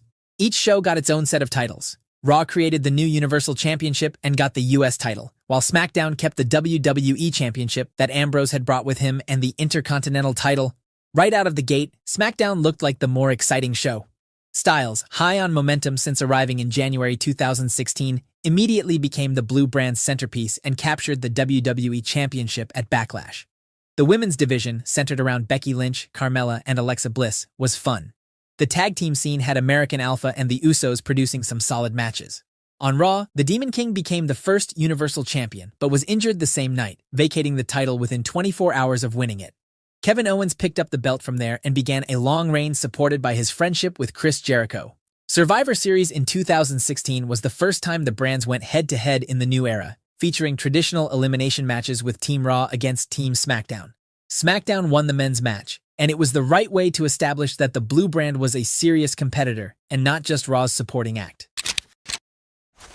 From 2017 onward, Survivor Series became fully centered on brand supremacy every November, with champion versus champion matches, elimination tag bouts, and bragging rights on the line. Styles versus Brock Lesnar at Survivor Series 2017 was one of the best matches of that year. Brand-exclusive pay-per-views returned alongside the split, giving each show its own monthly event. Raw got shows like Clash of Champions and Hell in a Cell, while SmackDown had Backlash, Fastlane, and TLC. That lasted through 2017 before being quietly dropped after WrestleMania 34 in 2018, with all pay-per-views reverting to dual-brand format.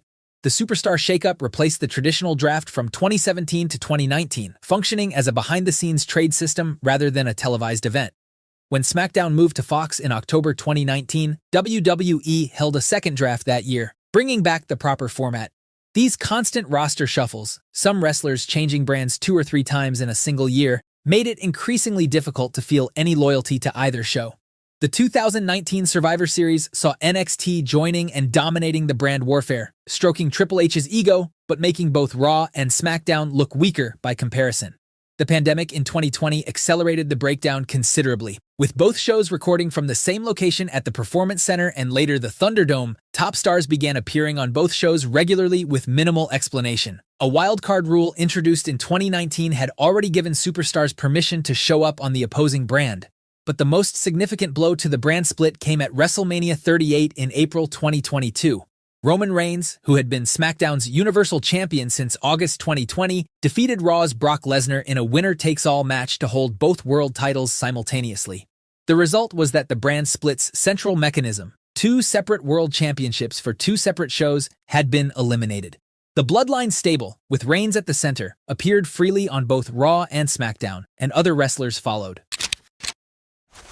WWE tried to patch things up in 2023. When Reigns was drafted to SmackDown that April, Triple H, by then in full control of creative following Vince McMahon's departure, introduced a new World Heavyweight Championship for Raw, won by Seth Rollins in a tournament. It restored the 2-title structure, and for a period, things felt more organized.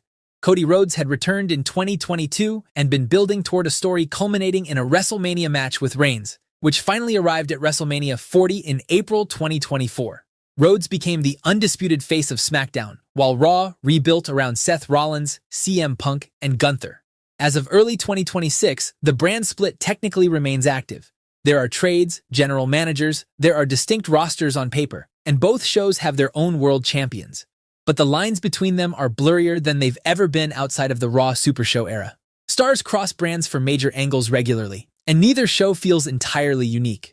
What the brand split has proven across both of its runs is that it works best when each show has its own identity, when both titles feel equally important, and when the novelty of seeing both rosters collide is preserved rather than given away for free every week.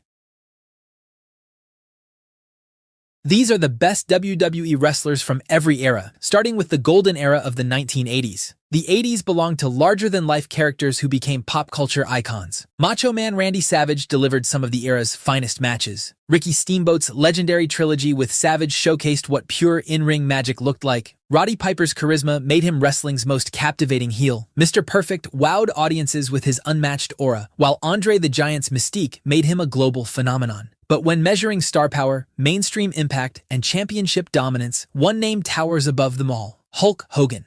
While Hogan's in-ring style was simple, his ability to deliver in big matches was unmatched. The Immortal One captured the WWE Championship from the Iron Sheik and held it for 4 years straight.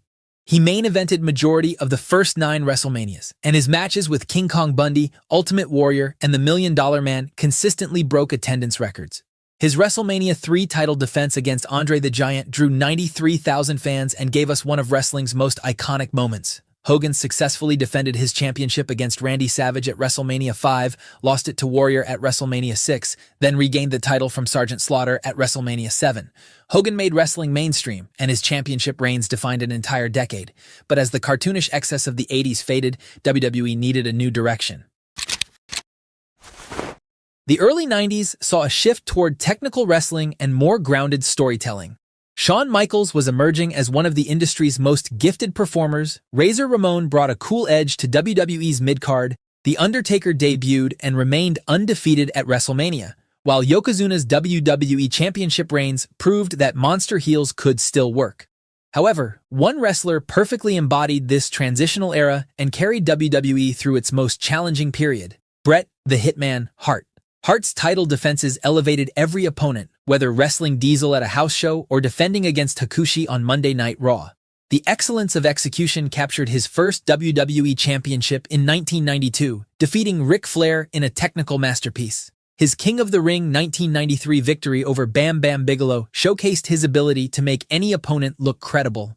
Hart's WrestleMania match against his brother Owen is still considered a 5-star classic, and his Iron Man match against Shawn Michaels at WrestleMania 12 went the full 60 minutes, proving his stamina and ring generalship. While Michaels excelled in the charisma and character work department, Hart had the edge over him in the in-ring department. Towards 1996, the scale would start to shift more in Michaels' favor as his star power grew. But during the early 90s, Bret Hart's technical mastery and championship reigns proved that he was the best the WWE had to offer. But as the late 90s erupted into wrestling's most explosive period with the Attitude Era, Hart's dominance would soon be threatened. After the Montreal Screwjob, Bret Hart left the WWE, and Shawn Michaels would continue being the undisputed best in the ring, delivering classics against Undertaker before being forced into early retirement.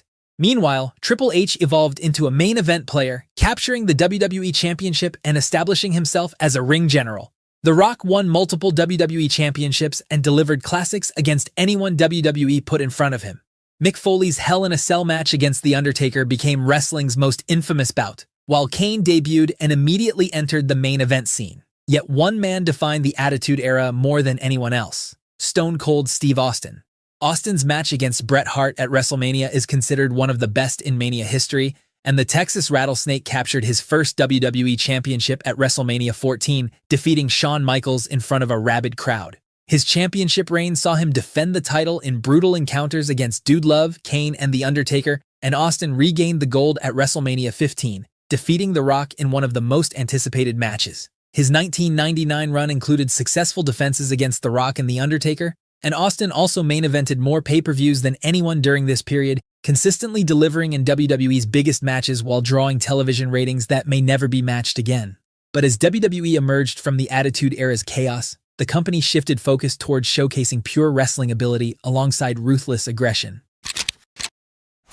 In the early 2000s, The Rock continued his dominance, winning multiple WWE championships and delivering classics before departing for Hollywood. Shawn Michaels came out of retirement and delivered some bangers against guys like Triple H and Chris Jericho. Jericho became the first undisputed champion, unifying the WWE and WCW titles in a historic achievement. Brock Lesnar exploded onto the scene, becoming the youngest WWE champion in history at just 25 years old by defeating The Rock at SummerSlam. Eddie Guerrero's WWE Championship victory over Brock Lesnar was wrestling's ultimate redemption story, while Chris Benoit's WrestleMania triumph showcased technical wrestling at its finest. But when measuring in-ring skills, championship success, and consistent match quality combined, nobody came close to the excellence of Kurt Angle. The Olympic gold medalist captured the WWE Championship just 1 year into his career, defeating The Rock at No Way Out 2001 in a near-perfect performance. His Royal Rumble 2001 classic with Triple H, his WrestleMania 17 encounter with Chris Benoit, and his battles against Brock Lesnar are all considered technical classics. Angle won the WWE Championship 4 times and the World Heavyweight Championship once during this period. His matches consistently stole shows, and Angle could wrestle any style. No wrestler in this era delivered more consistently excellent matches or proved more versatile inside the ring than Kurt Angle. But as Angle left the WWE in 2006 and WWE shifted towards a more PG-friendly product, things were about to spice up once again. The late 2000s saw WWE fully embrace the PG era while building new main event stars. John Cena dominated as WWE Champion, holding the title for a combined 380 days and successfully defending against Edge, Triple H, and Shawn Michaels in high-profile encounters. Batista won multiple World Heavyweight Championships and became SmackDown's top dog. Edge captured the WWE Championship 7 times during this period, and his personal wars against Cena and Matt Hardy made him one of the era's most successful performers. Randy Orton evolved into WWE's apex predator, winning the WWE Championship 4 times and becoming the youngest world champion in history. Jeff Hardy skyrocketed to become WWE's most popular star in 2008, his daredevil style and emotional victory at Armageddon creating unforgettable moments. Shawn Michaels, despite being in his 40s, continued delivering show-stealing performances against everyone from John Cena to Chris Jericho. However, one performer elevated himself beyond championship reigns and witnessed a late career resurgence. The Deadman's WrestleMania streak became professional wrestling's most prestigious accomplishment, and the late 2000s saw it reach mythical status. His WrestleMania 23 match against Batista for the World Heavyweight Championship showcased his ability to deliver in WWE's biggest spotlight. The following year at WrestleMania 24, Undertaker defeated Edge to capture the World Heavyweight Championship and improve his streak to 16 wins. His Hell in a Cell match against Edge at SummerSlam 2008 was a brutal reminder that even in the PG era, Undertaker could deliver violence when needed. WrestleMania 25 brought the legendary confrontation with Shawn Michaels, and their rematch at WrestleMania 26 gave HBK's career an emotional conclusion. Beyond WrestleMania, Undertaker won the World Heavyweight Championship 3 times during this period, including victories over Edge, Batista, and CM Punk. The Undertaker also captured the Royal Rumble in 2007 and constantly reminded everyone why the WWE was his yard. While younger stars held championships more frequently, nobody delivered in bigger matches more consistently than The Undertaker. But as WWE entered the 2000s and the reality era set in, a revolution was around the corner.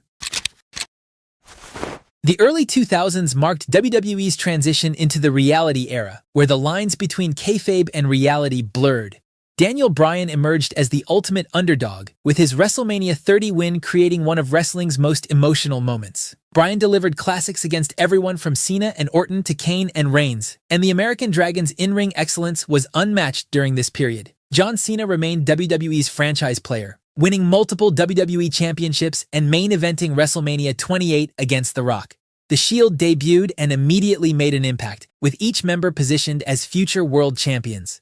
Randy Orton captured the WWE Championship twice, including his controversial victory at SummerSlam 2013 as the Authority's chosen champion. Yet one man captured lightning in a bottle and became the voice of a generation, CM Punk. The Second City Saint launched his legendary run with a WWE Championship victory over John Cena at Money in the Bank 2011, then defeated Cena again at SummerSlam to solidify his position before losing the title to Alberto Del Rio.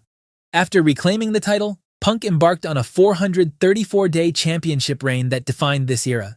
He successfully defended against names like Cena, Ziggler, Jericho, The Miz, Ryback, and Del Rio, and Punk's ability to deliver in every stipulation from TLC to Hell in a Cell made him this generation's definitive superstar. Even when WWE refused to let him main event pay-per-views, Punk's matches consistently stole shows, and his merch sales skyrocketed. But as Punk left WWE in 2014 and Daniel Bryan had to soon retire due to injury, a phenomenal run was about to shake the WWE. The late 2000s saw the company undergo massive changes, from the brand split to an influx of indie talent reaching the main event. Seth Rollins established himself as the workhorse, winning multiple Universal and WWE championships while consistently delivering excellent matches against Roman Reigns, Dean Ambrose, and Brock Lesnar. Roman Reigns captured 3 Universal Championships during this period, main eventing 4 consecutive WrestleManias despite mixed fan reactions. Becky Lynch shattered the glass ceiling, winning the first ever women's WrestleMania main event at WrestleMania 35 by defeating Ronda Rousey and Charlotte Flair to become Becky Two Belts. However, one performer defined this era through sheer consistency and match quality. AJ Styles debuted at Royal Rumble 2016 and immediately entered the main event scene, challenging Roman Reigns for the WWE Championship at Payback just 3 months later in an instant classic. Though he lost, their rematch at Extreme Rules saw Styles push Reigns to the limit in a brutal contest that announced his arrival as a main event player. Styles captured his first WWE Championship at Backlash 2016, defeating Dean Ambrose to become the face of SmackDown after the brand split. Styles' trilogy with Cena cemented him as one of WWE's top stars, and even after losing the title, Styles pivoted to the United States Championship and consistently kept delivering bangers. His matches against Samoa Joe, Nakamura, and a returning Daniel Bryan delivered, and thanks to Styles' excellence, Vince gave him the honor of being The Undertaker's final opponent at WrestleMania 36.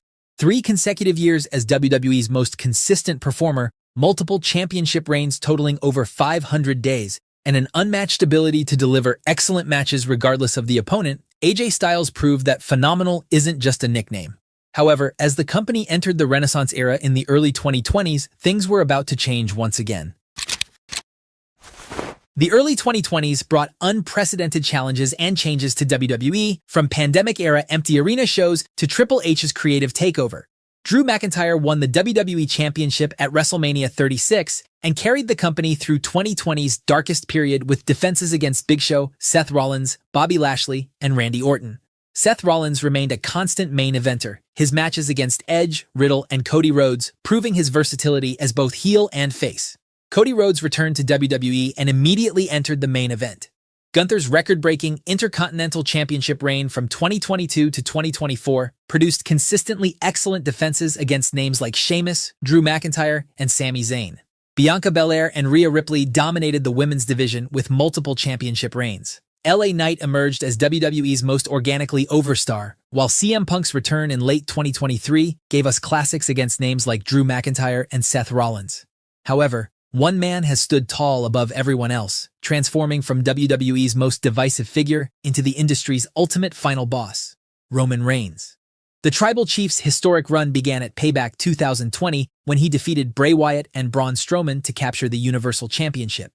Reigns successfully defended against Jey Uso, Kevin Owens, and everyone who stood in his way, while his popularity and merch sales continued to escalate. His WrestleMania 37 encounter with Edge and Daniel Bryan in a triple threat saw him retain against 2 of WWE's all-time greats in a critically acclaimed match.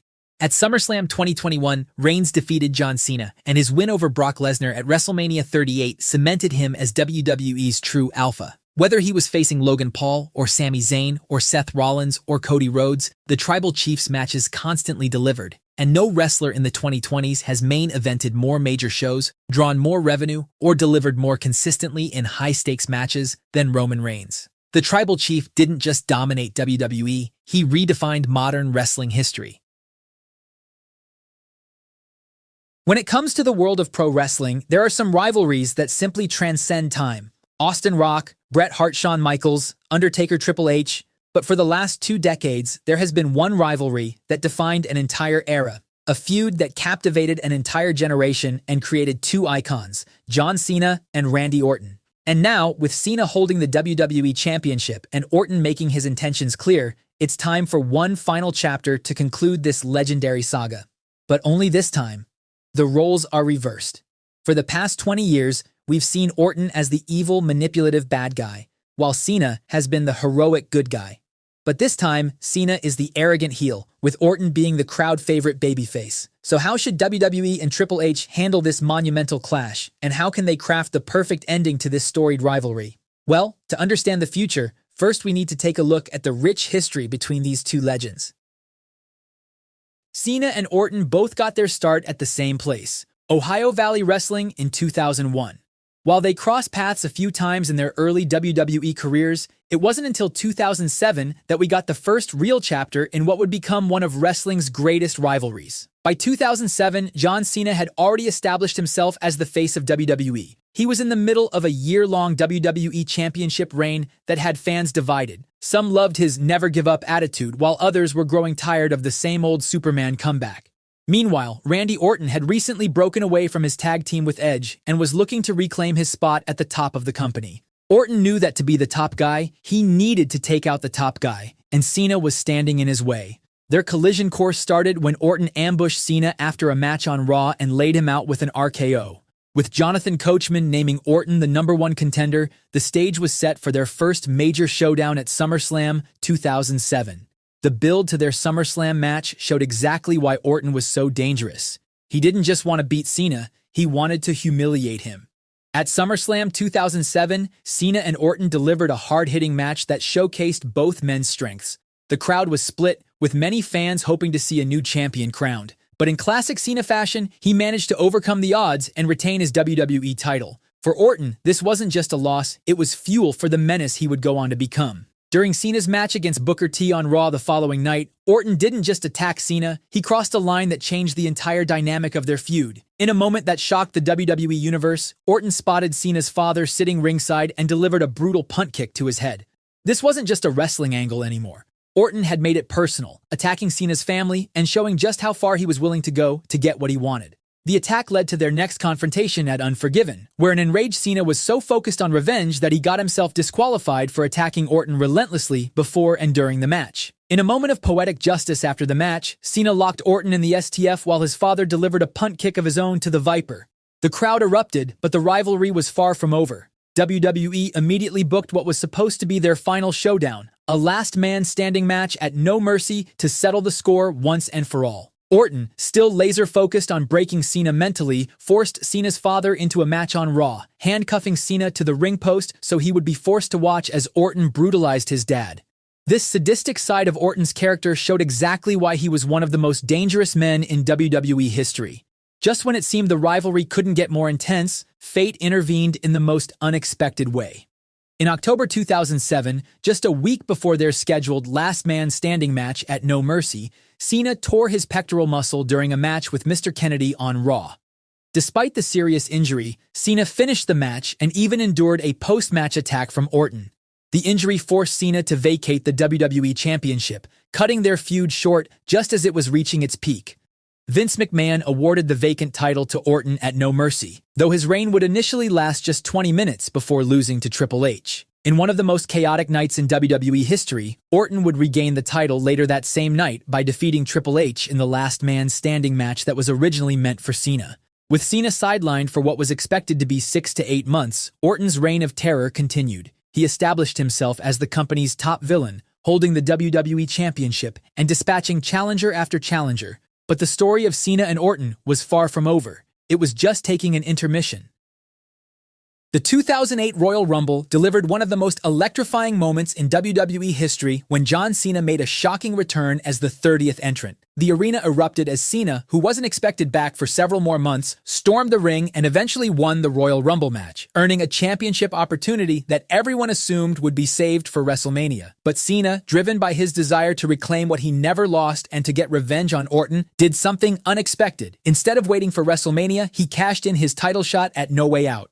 The message was clear. Cena wanted Orton and he wanted him now. Their unfinished business couldn't wait. Once again, Orton showed his cunning. During their No Way Out match, when it became clear that Cena might take the title, Orton slapped the referee and deliberately got himself disqualified. It was the ultimate heel move. Orton lost the match but kept his title, and Cena's Rumble victory was essentially wasted. This led to a triple threat match at WrestleMania 24, where Triple H was added to the mix. Despite the odds being against him, Orton retained his championship in a surprise finish, pinning Cena to create another chapter in their story. Following WrestleMania, the direct one-on-one feud between Cena and Orton cooled for a while. Both men moved on to other rivalries, with Orton eventually losing the WWE Championship in a fatal four-way match at Backlash 2008. Their rivalry would reignite in mid-2009.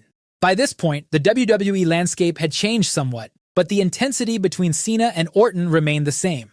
At SummerSlam 2009, Orton defended his regained WWE Championship against Cena in a match that showcased just how well the two knew each other. Orton repeatedly got himself disqualified and used the ropes for leverage, forcing the match to be restarted multiple times. Eventually, with help from Ted DiBiase's brother, Orton managed to hit an RKO and retain his title. But this loss only intensified Cena's determination. Their next confrontation would come at breaking point in an I Quit match, a stipulation that seemed tailor-made for Cena's never-give-up attitude. The match was brutal, with Orton dominating much of the action. He handcuffed Cena, beat him with a kendo stick, and pushed him to his absolute limit. But in true Cena fashion, he managed to turn the tide, eventually forcing Orton to say the words "I quit" after locking in the STF submission hold. The match would go down as one of the most significant chapters in this rivalry and the history of WWE itself. The victory gave Cena back the WWE Championship, but Orton wasn't done. Just weeks later at Hell in a Cell, they met inside the demonic structure where there would be no disqualifications and no escapes. In the end, Orton kicked Cena in the head to reclaim the title, showing that for every answer Cena had, Orton had a counter. Their rivalry reached its crescendo when WWE booked them in a 60-minute Iron Man match at Bragging Rights. The stipulation raised the stakes even higher. If Cena lost, he would have to leave Raw. The match was a perfect showcase of their contrasting styles. Cena relied on his power and never-say-die attitude, while Orton used his calculating approach to pick Cena apart. In one of the most shocking moments of their rivalry, Orton attempted to actually end Cena's career by trying to light him up with pyro. It was a move that showed just how desperate Orton had become. He didn't just want to beat Cena, he wanted to eliminate him permanently.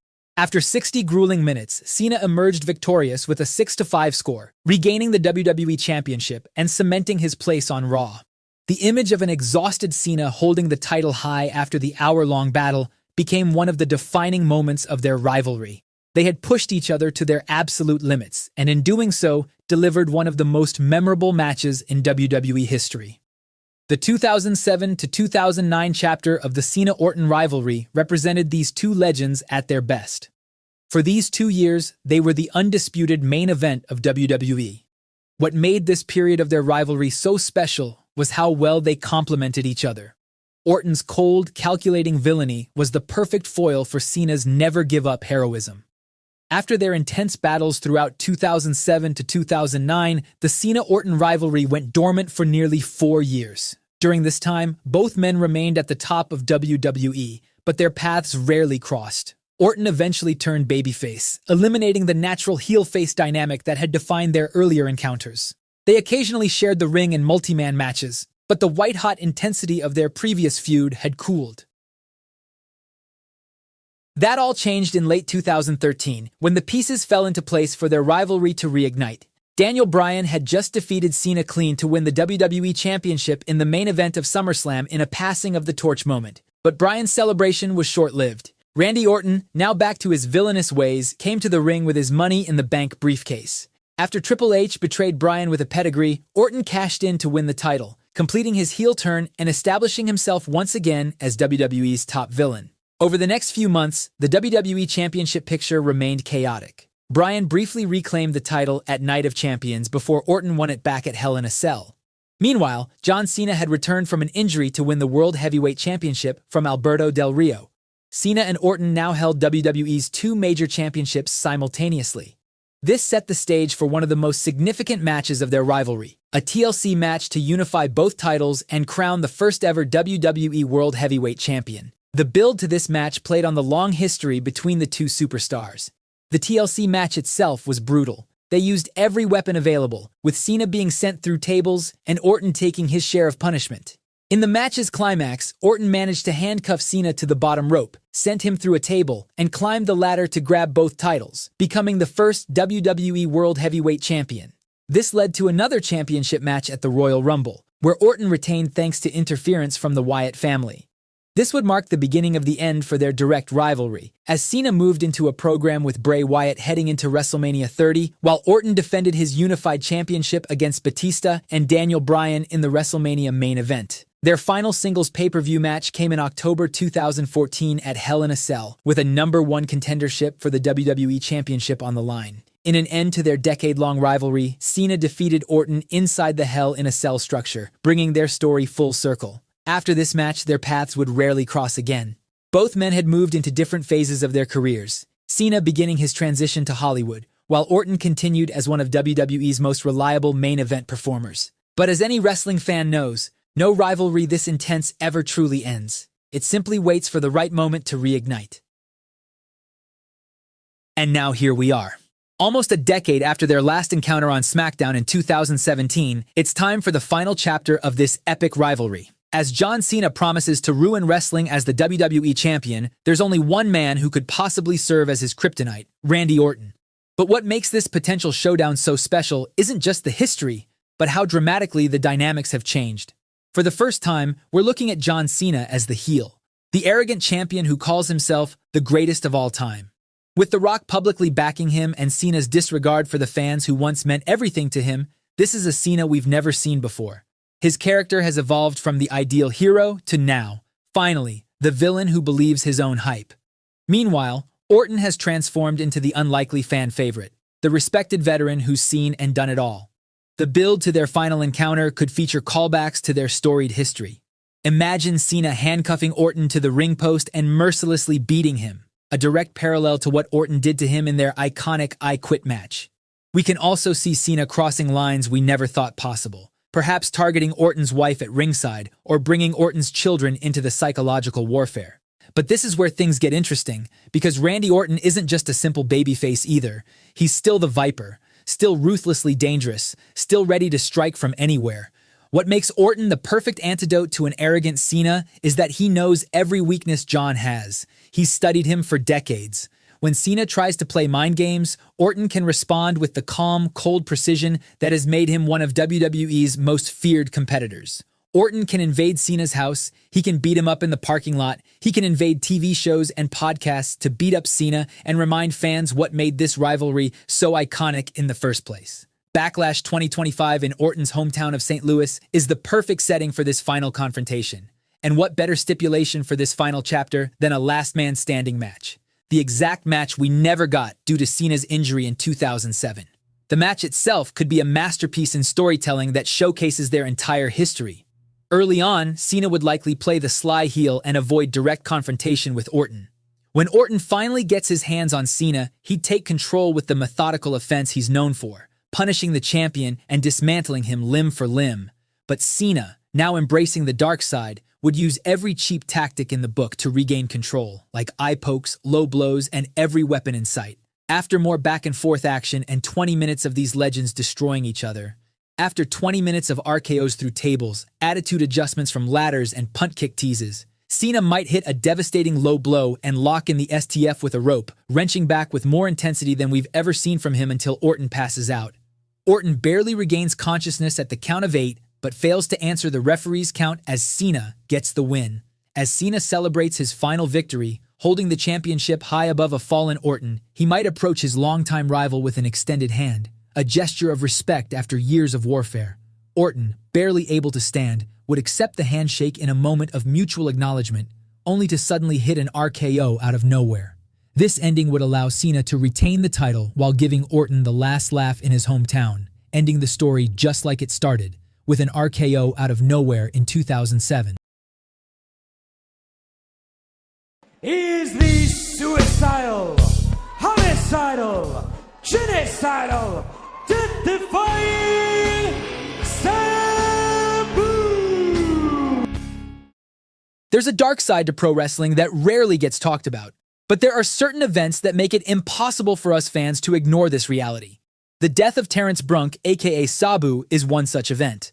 Sabu was one of those special wrestlers you heard about even before you saw them perform. He was a myth, an infamous urban legend, a true pioneer of hardcore. But behind the spectacle and glory, Sabu's life was marked by physical sacrifice, pain, and tragedy. Growing up, you might remember Sabu as the homicidal, genocidal, death-defying maniac who flew through tables with his body wrapped in tape and scars that told stories of countless battles. But the tragic story of Sabu started far earlier than those legendary ECW moments.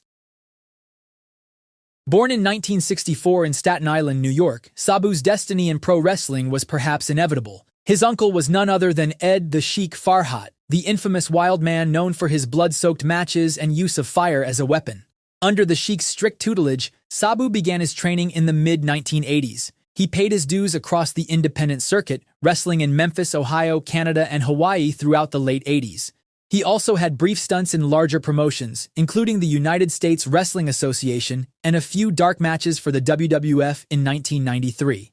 However, everything would change when a small Philadelphia-based promotion called Eastern Championship Wrestling came calling in late 1993. When Sabu emerged from behind the curtain at ECW's Viking Hall in October 1993, few could have predicted the massive impact this silent assassin would have on the world of pro wrestling.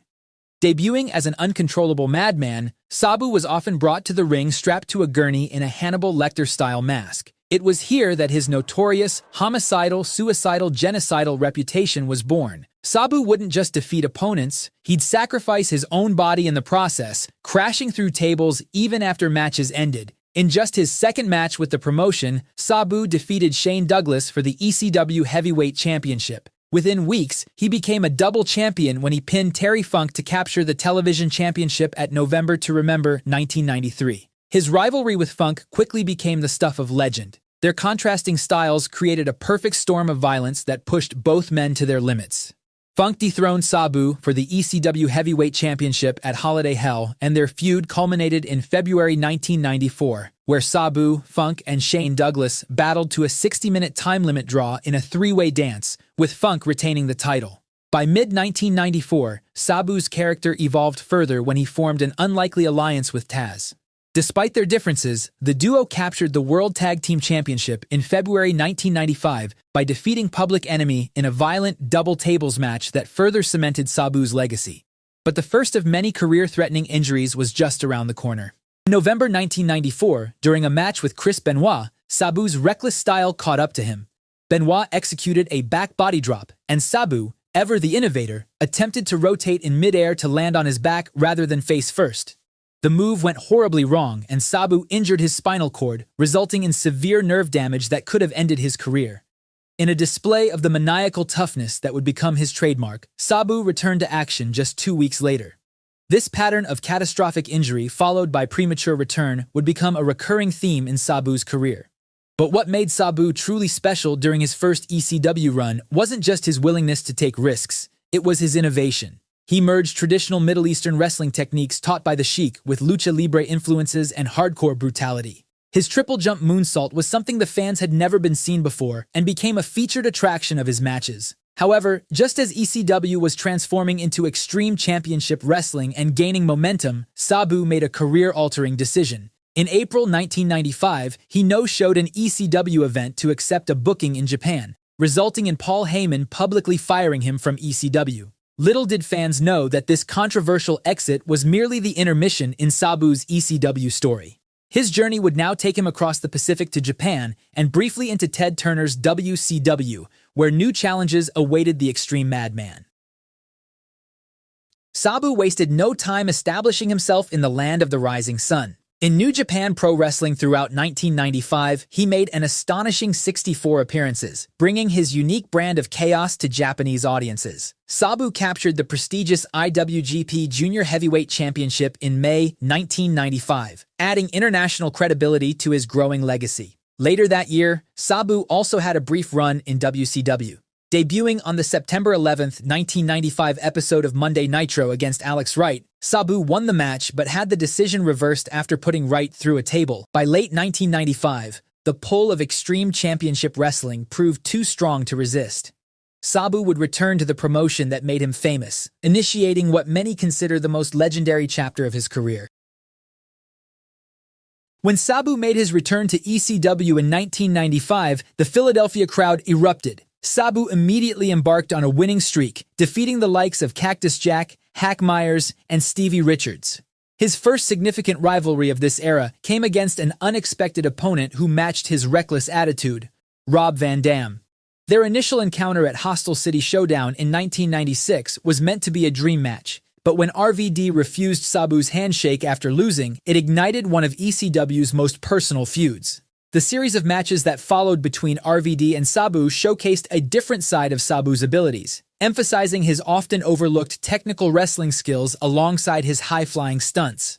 What began as a bitter rivalry transformed into one of wrestling's most celebrated partnerships when Sabu and RVD joined forces in late 1996. With Bill Alfonso as their manager, the duo revolutionized tag team wrestling with their synchronized aerial attacks and innovative double-team maneuvers that would later be imitated by dozens of other tag teams for years to come. Sabu and RVD would also capture the ECW World Tag Team Championship twice between 1997 and 1998. However, it was Sabu's 1997 feud with Terry Funk that would produce perhaps the most infamous match of his career. A bout so extreme that Paul Heyman himself would later refuse to ever book anything similar again. At Born to be Wired, Sabu and Funk faced off in a no-rope barbed wire match for the ECW World Heavyweight Championship, advertised as being too extreme even for ECW.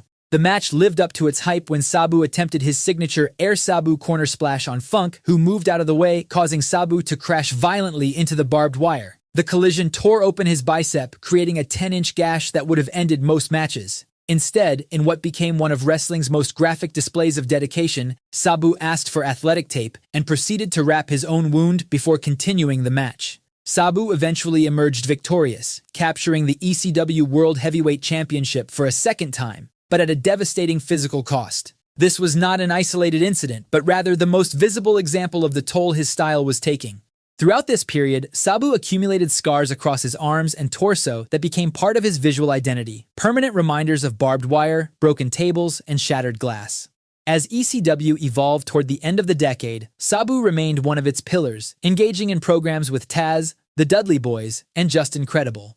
By the time Sabu departed ECW in early 2000, shortly before the company's financial collapse and eventual bankruptcy, his body was a roadmap of sacrifice. Multiple injuries that would have ended most careers had come and gone, with Sabu pushing through each recovery process to return to the ring prematurely. The damage was cumulative and significant, but Sabu's journey was far from over. With ECW's collapse in 2001, Sabu became a hardcore wrestling nomad. It was time for the next chapter in Sabu's story, one that saw him bring his brand of violence to independent promotions worldwide, as well as the new and emerging TNA.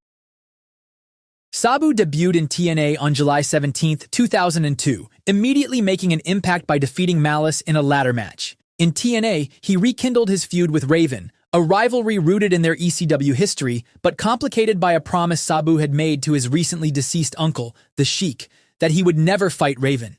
This storyline oath added emotional depth to Sabu's typically silent character, culminating in a psychological breaking point when Raven's disrespect of the Sheik's memory finally pushed Sabu to attack him in July 2003. Their match on August 4th showcased the chemistry that had made their ECW encounters memorable. However, as had become the pattern in Sabu's career, physical breakdown was never far away. During this program, he suffered a legitimate and severe back injury, followed by a virus that hospitalized him for months. The combined medical issues sidelined him for nearly a year, leaving many to wonder if his career might finally be over. A benefit show titled A Night of Appreciation for Sabu was held in December 2003 to help cover his mounting medical expenses.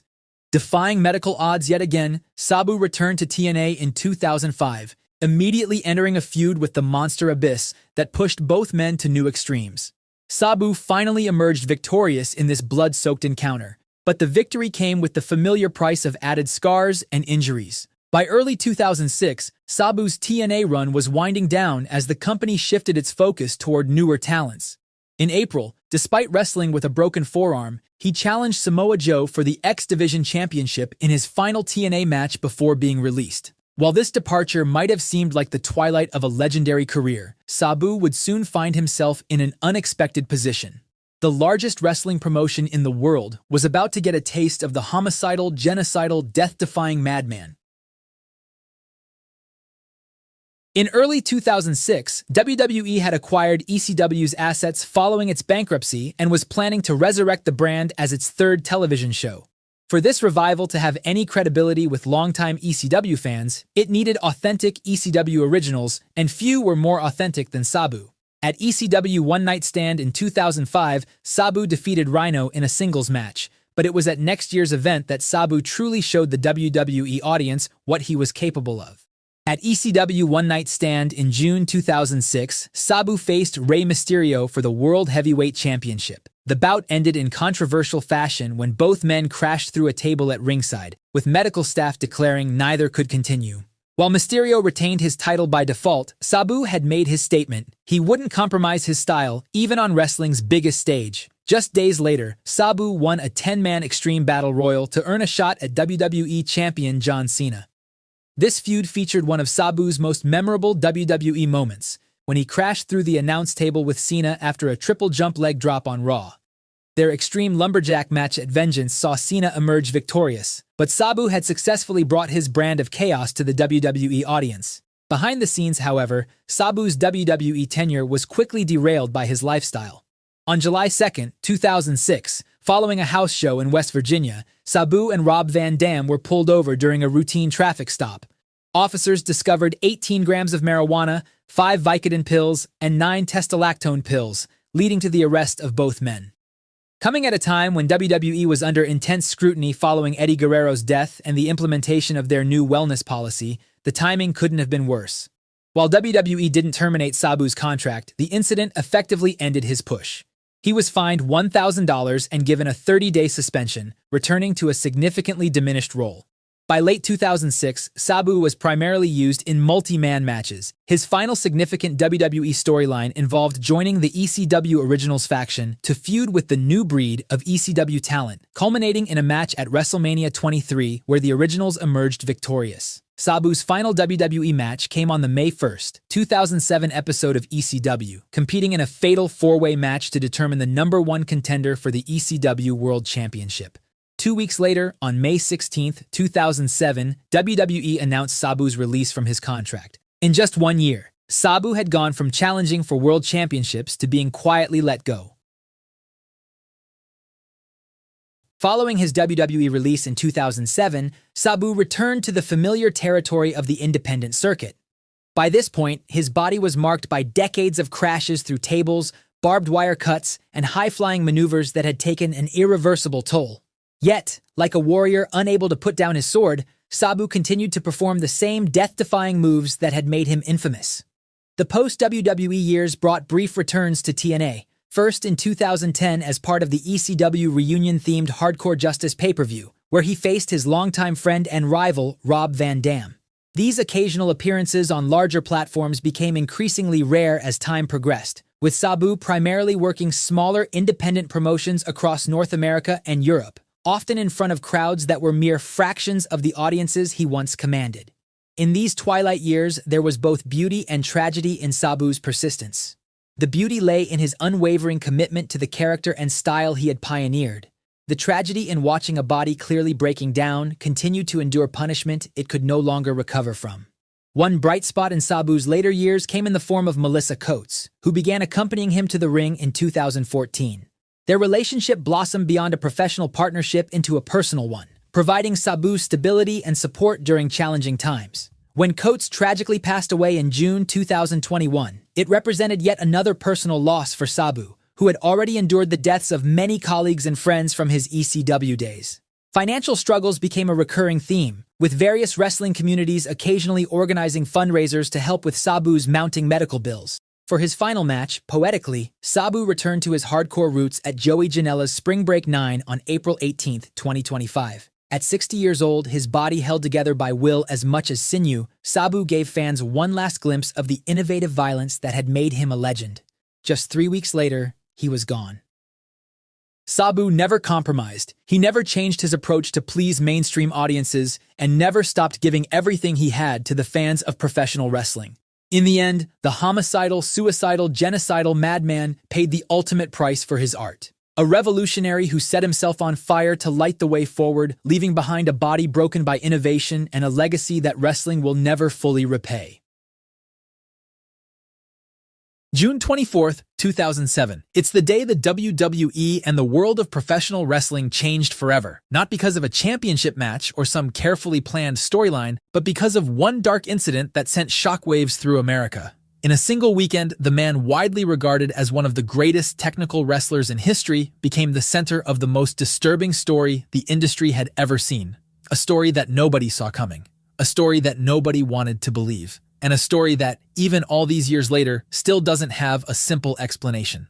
Today, we're going to look at the full picture. The career, the man, the warning signs, and the catastrophic weekend that brought an entire industry to its knees. This isn't a feel-good story. This isn't a story told for clicks and views. It's my personal attempt as a lifelong wrestling fan at understanding how someone so universally respected, someone I loved watching wrestle, could end up at the center of the darkest day in WWE history. It's complex, it's uncomfortable, and at times it's genuinely heartbreaking. But if we're going to understand what truly happened, we have to start at the beginning. Ladies and gentlemen, this is the story of the darkest day in WWE history.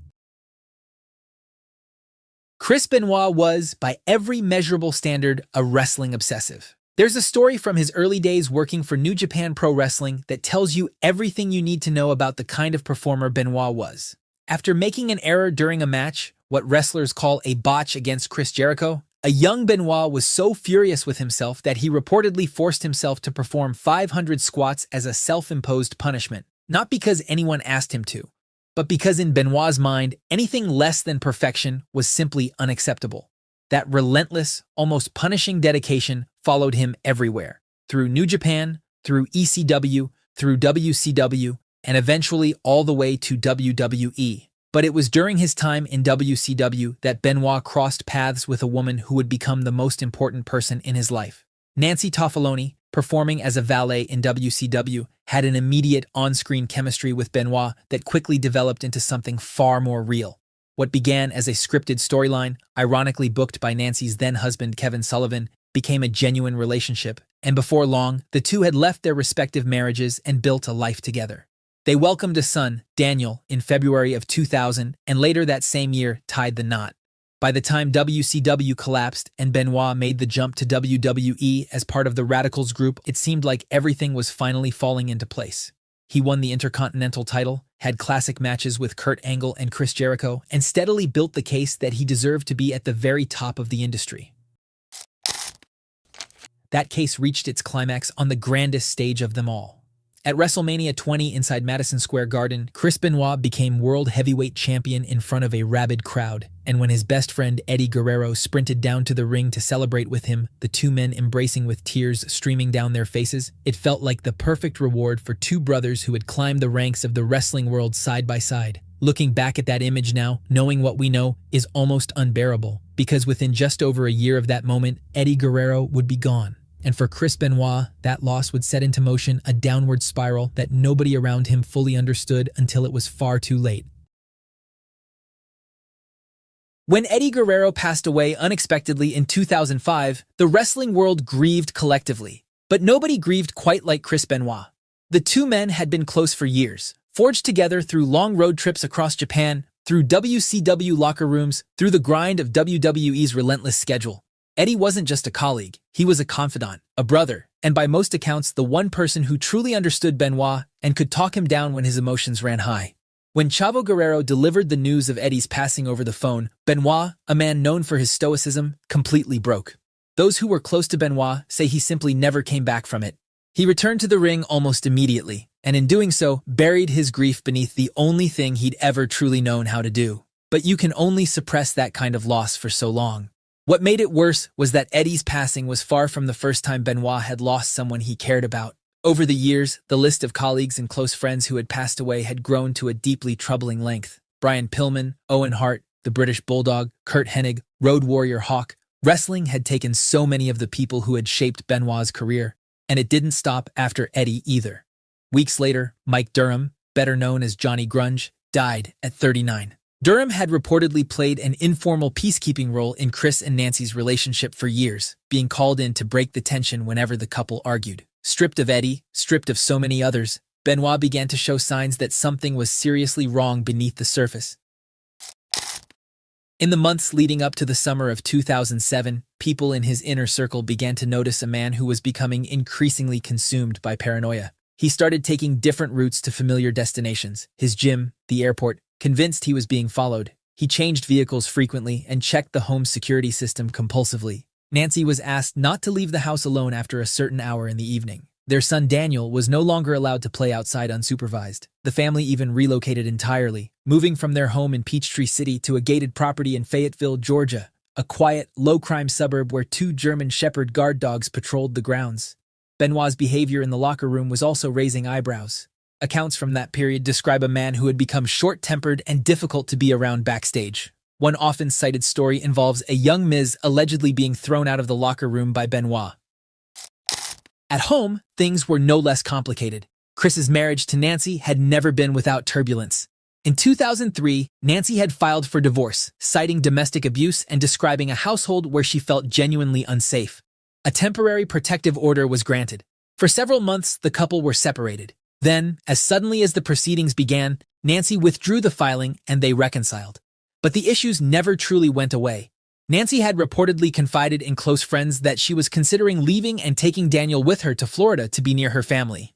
By the time the summer of 2007 arrived, Chris Benoit was a man carrying the weight of unprocessed grief, a deteriorating marriage, a battered body, and, as science would later reveal, a brain that had been quietly damaged over decades of punishment inside the ring. The ingredients for something terrible had been building for years, and in one devastating weekend in June, everything came crashing. Vengeance 2007 was supposed to be another routine pay-per-view. One of the most anticipated bouts on the card was Chris Benoit facing the rising CM Punk for the ECW Championship. But when Showtime arrived, Benoit was nowhere to be found. WWE officials were initially told there had been a family emergency. Concerned but not yet alarmed, they made the call to substitute Johnny Nitro into the championship match and the show went on. However, behind the scenes, the mood was anything but calm. For a man renowned across the entire industry for his professionalism, this was deeply out of character. Alarm bells were ringing. What WWE didn't know was that the story Benoit had been feeding his colleagues over the previous days, that Nancy and Daniel were sick with food poisoning, that they'd been taken to hospital, that everything was under control, was a carefully constructed fiction designed to buy time. In phone calls to his travel partner, Chavo Guerrero, Benoit had sounded groggy and distant. Something wasn't right, and Chavo knew it. Then came the text messages. In the early hours of Sunday morning, both Chris and Nancy's phones sent identical messages to Chavo containing Benoit's home address, a note that the dogs were secured in the pool area and that the back door was open. There was no explanation or context behind the messages. Chavo, piecing it together with everything else, went straight to the higher-ups. John Laurinaitis, the head of talent relations, took one look at the messages and immediately requested a welfare check at the Fayetteville property. What the Fayette County Sheriff's Department found inside that house on the afternoon of June 25th was something that even experienced officers were completely unprepared for. Nancy's body was discovered in an upstairs room, her hands and feet bound, a Bible placed beside her. Her son, Daniel, was found sedated with Xanax before his life was taken. His father had placed a Bible next to him too. And in the basement gym, Chris Benoit was found suspended from the cord of his weight machine. He was 40 years old. WWE was formally notified by police at around 4:15 that afternoon. Within hours, the company that had aired a heartfelt 3-hour tribute to Benoit the previous night, believing that he had perished alongside his family in some terrible accident, was now grappling with a truth so dark it was almost impossible to process. The wrestling world would never be the same again. At 4 a.m. in the morning on June 25th, a full 10.5 hours before police discovered the bodies, an anonymous user edited Chris Benoit's Wikipedia page to state that he had been pulled from the Vengeance pay-per-view due to the passing of his wife Nancy. At the time, nobody outside that house in Fayetteville could have known that. When investigators traced the IP address, it came back to Stamford, Connecticut, the home of WWE's corporate headquarters. The person behind the post came forward and explained that it had been nothing more than a dark, poorly judged attempt at humor. A fabricated rumor posted as a joke that, in one of the most disturbing coincidences imaginable, turned out to be true. But what investigators found later was nowhere close to a joke. When Chris Benoit's father gave researchers at West Virginia University permission to examine his son's brain, the findings genuinely shocked even experienced medical professionals. Benoit's brain showed severe CTE across all 4 lobes. The condition was so bad that doctors compared it to the brain of someone in their mid-80s suffering from Alzheimer's disease. Decades of unprotected chair shots, diving headbutts, and the accumulated trauma of a 20-year career had quietly destroyed the organ that makes us who we are. His own son David would later say the diagnosis gave him a measure of closure. The belief that the man who did those terrible things wasn't really his father anymore. That something had been taken from him long before that weekend in June. Alongside the brain damage was a cocktail of contributing factors that investigators pieced together over the following months. Benoit's autopsy revealed testosterone levels approximately 10 times higher than what would be considered normal for a man his age. His personal physician, Dr. Phil Aston, was subsequently investigated and found to have been prescribing Benoit a 10-month supply of controlled substances every 3 to 4 weeks. Aston was eventually convicted and sentenced to 10 years in federal prison. He was not the only doctor supplying wrestlers through questionable means, and the investigation that followed swept up names across the entire industry. There was also the matter of prescription painkillers, anti-anxiety medication, and alcohol, all of which were found to have been present in the Benoit household in significant quantities. The picture that emerged was not of a man in a single moment of blind rage, but of someone whose mind and body had been quietly deteriorating for years under the weight of substances, grief, and neurological damage, until something finally gave way. The fallout from that weekend in June reshaped professional wrestling in ways that are still felt today. Within days of the full story becoming public, Chris Benoit was effectively erased from WWE. Vince McMahon appeared on ECW the night after the Raw tribute and announced that Benoit's name would not be spoken on WWE programming. But Vince's troubles were just getting started. Congress investigators launched formal inquiries into WWE's drug testing practices, and what they found was shocking. In the very first year of WWE's wellness policy, which had only been introduced following Eddie Guerrero's passing, roughly 40% of wrestlers tested had returned positive results even after being given advance notice that testing was coming. The policy that was supposed to protect performers was riddled with gaps wide enough to drive a truck through. Under intense government pressure, Vince was forced to overhaul the entire program and introduce more frequent testing, stricter penalties, and far greater medical oversight across the board. Unprotected chair shots to the head, which had been a staple of the industry for decades, were banned outright.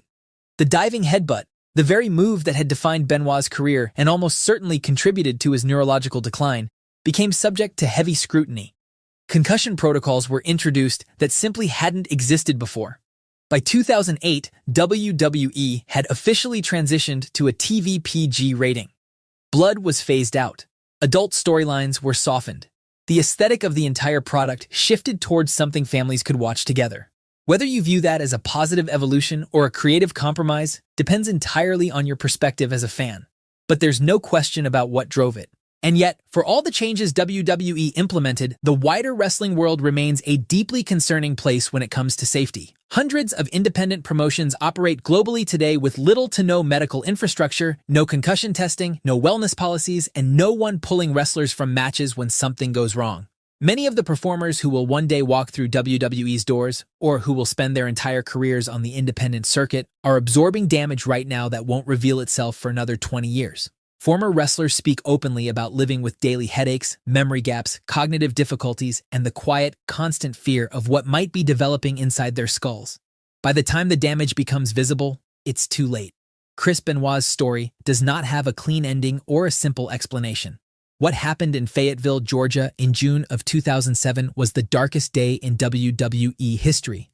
The hope is that it remains so, and that the lessons learned from that tragedy continue to protect the performers who step between those ropes every single week, because the cost of forgetting them is simply too high. Close your eyes and listen to these next 10 seconds. Time to play the game. I hear voices in my head.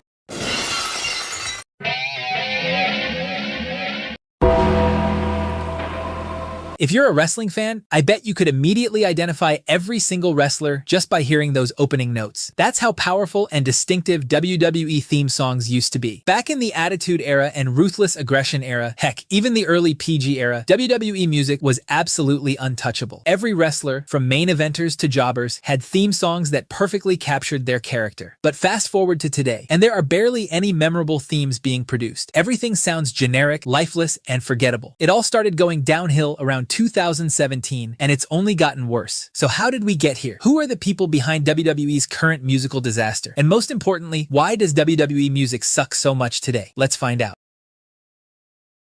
Before we get into why WWE music is so terrible today, we need to understand what made WWE music magical in the first place. It all started back in the mid-1980s during the rock and wrestling era. Originally, WWE wrestlers just used popular mainstream songs like Eye of the Tiger by Survivor,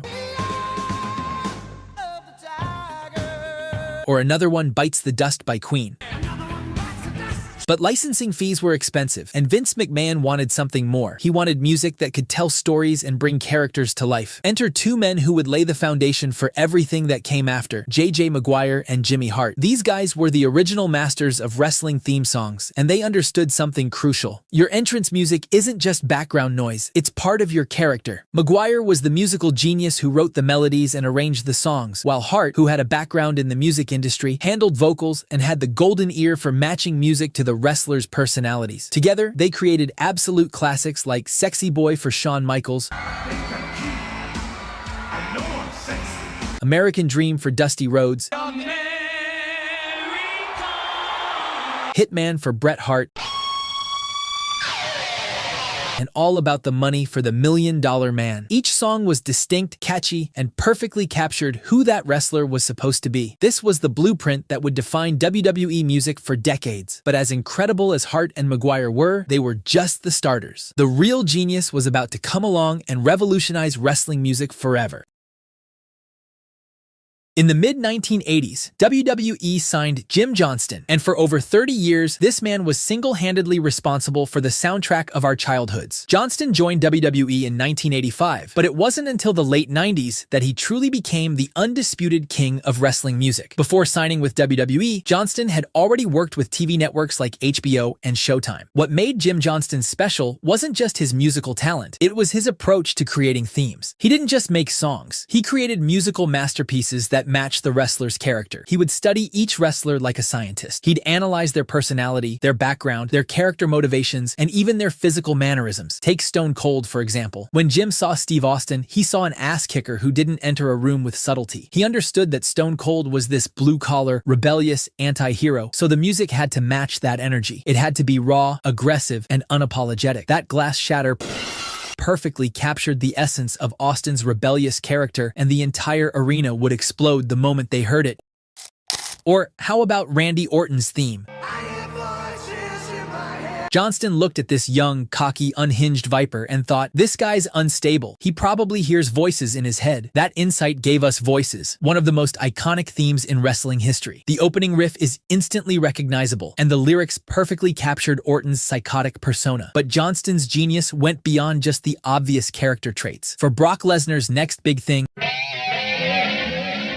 he created this heavy, ominous metal track that immediately told you something dangerous was about to happen. When you heard those first few notes, you knew someone was about to get their ass kicked. The Undertaker's theme is another masterpiece. It perfectly captured the supernatural, otherworldly character of the dead man. Johnston once said he wanted people to feel like they were at a funeral when they heard it. That haunting organ melody and funeral bell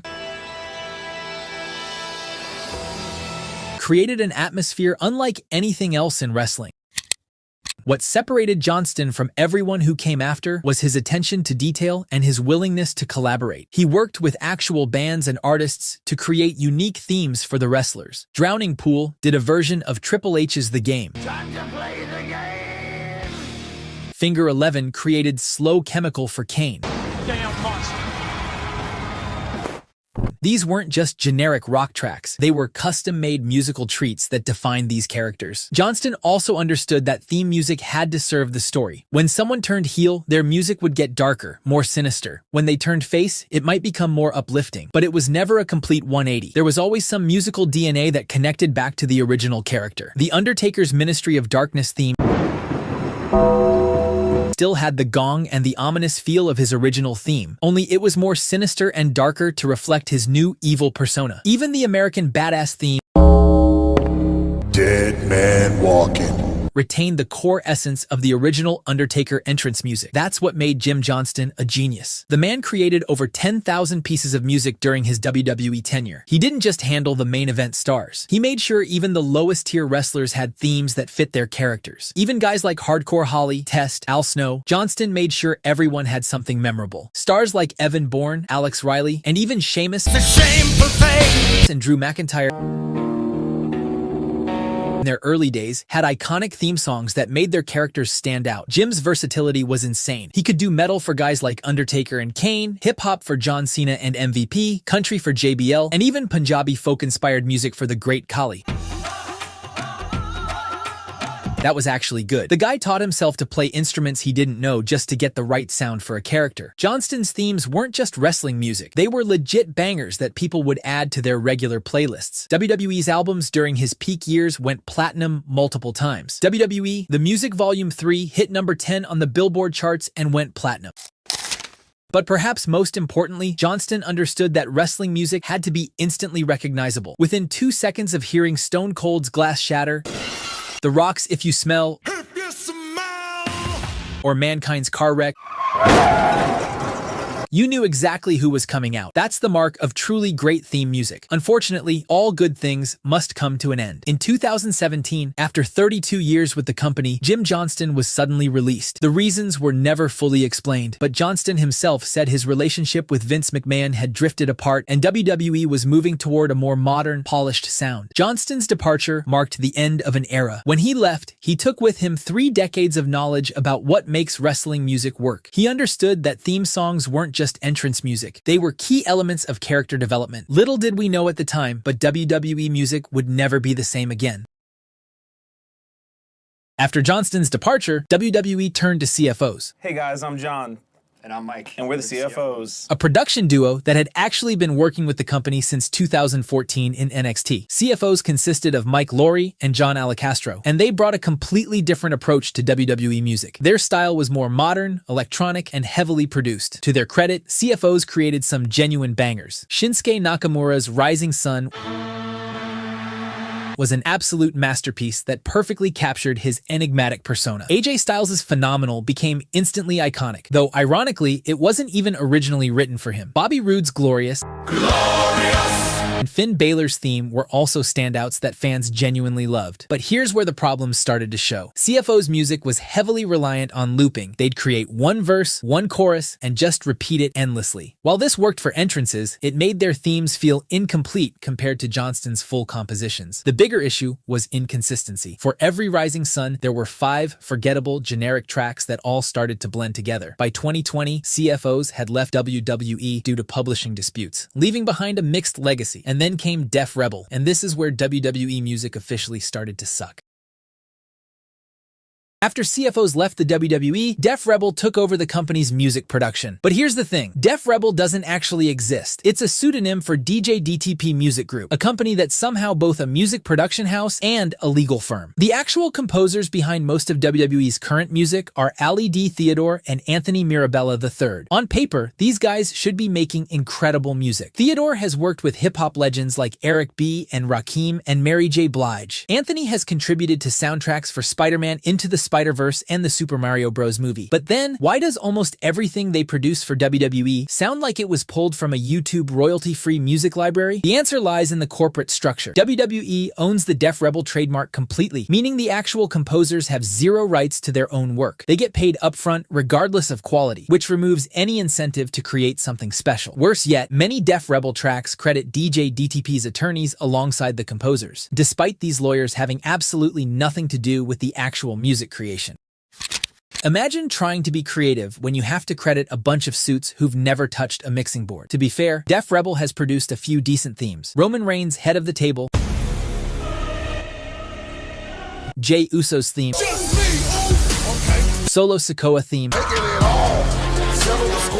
and even Bobby Lashley's Titan had some serious intensity. But these are exceptions in an ocean of mediocrity. The real problem is that Def Rebel has turned WWE theme creation into a factory assembly line. Listen to any 5 random themes from the current roster, and you'll hear the exact same rhythms, the same synth patterns, and the same generic rock guitar riffs, just mixed slightly differently. It's like they have a template that says WWE theme song, and they just plug in different sounds.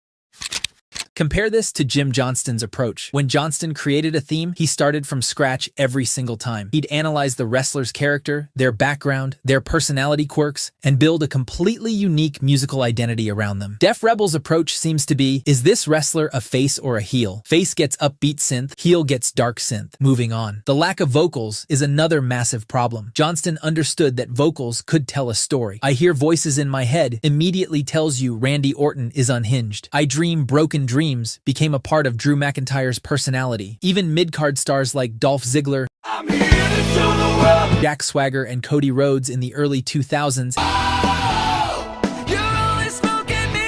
had banger theme songs with vocals that told their story. Modern WWE themes are almost entirely instrumental, and when they do include vocals, it's usually just random sound bites like the start of LA Knight or Austin Theory's theme. A-Town. It's so ridiculous that even fans have started creating parodies of Def Rebel themes. Are you crazy?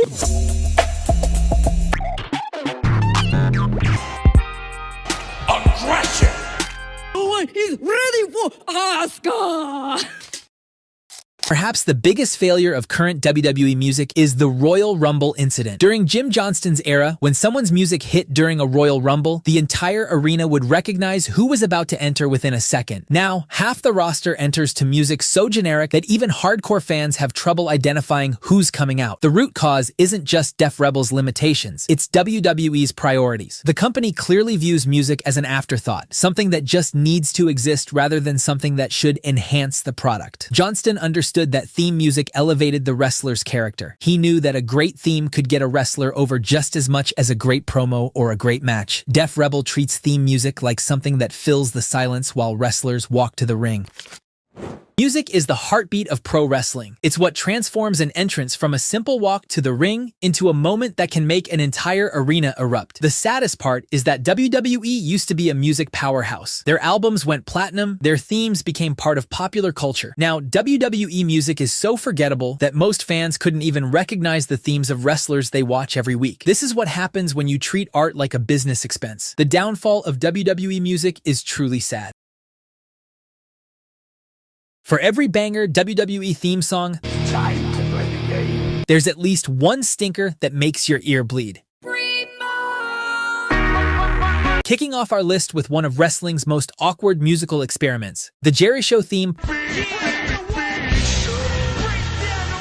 perfectly captures what happens when you try to force two distinct personalities into one song. WWE's solution for Chris Jericho and Big Show's tag team was apparently to throw both their themes into a blender and hope for the best. The result sounds like someone rapidly switching radio stations during a car crash. You get fragments of Jericho's Break the Walls Down, awkwardly spliced with Big Show sounding like he's having a stroke.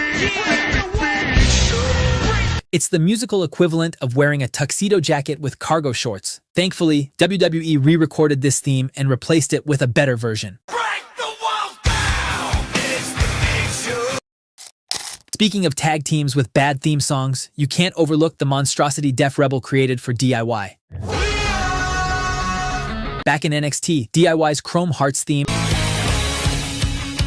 had a rebellious punk rock feel that made the team stand out. But once Gargano and Ciampa arrived on the main roster, Def Rebel did what they do best and absolutely nuked their entrance theme. The song tries so hard to be edgy that it forgets to be memorable and ends up sounding like Austin Theory's face theme. Let's go! A-Town down! Jam down! Seriously, you can't unhear it once you hear it. But moving on from these stinkers, let's switch gears to a theme that actually elevated the character. Rey Mysterio's Booyaka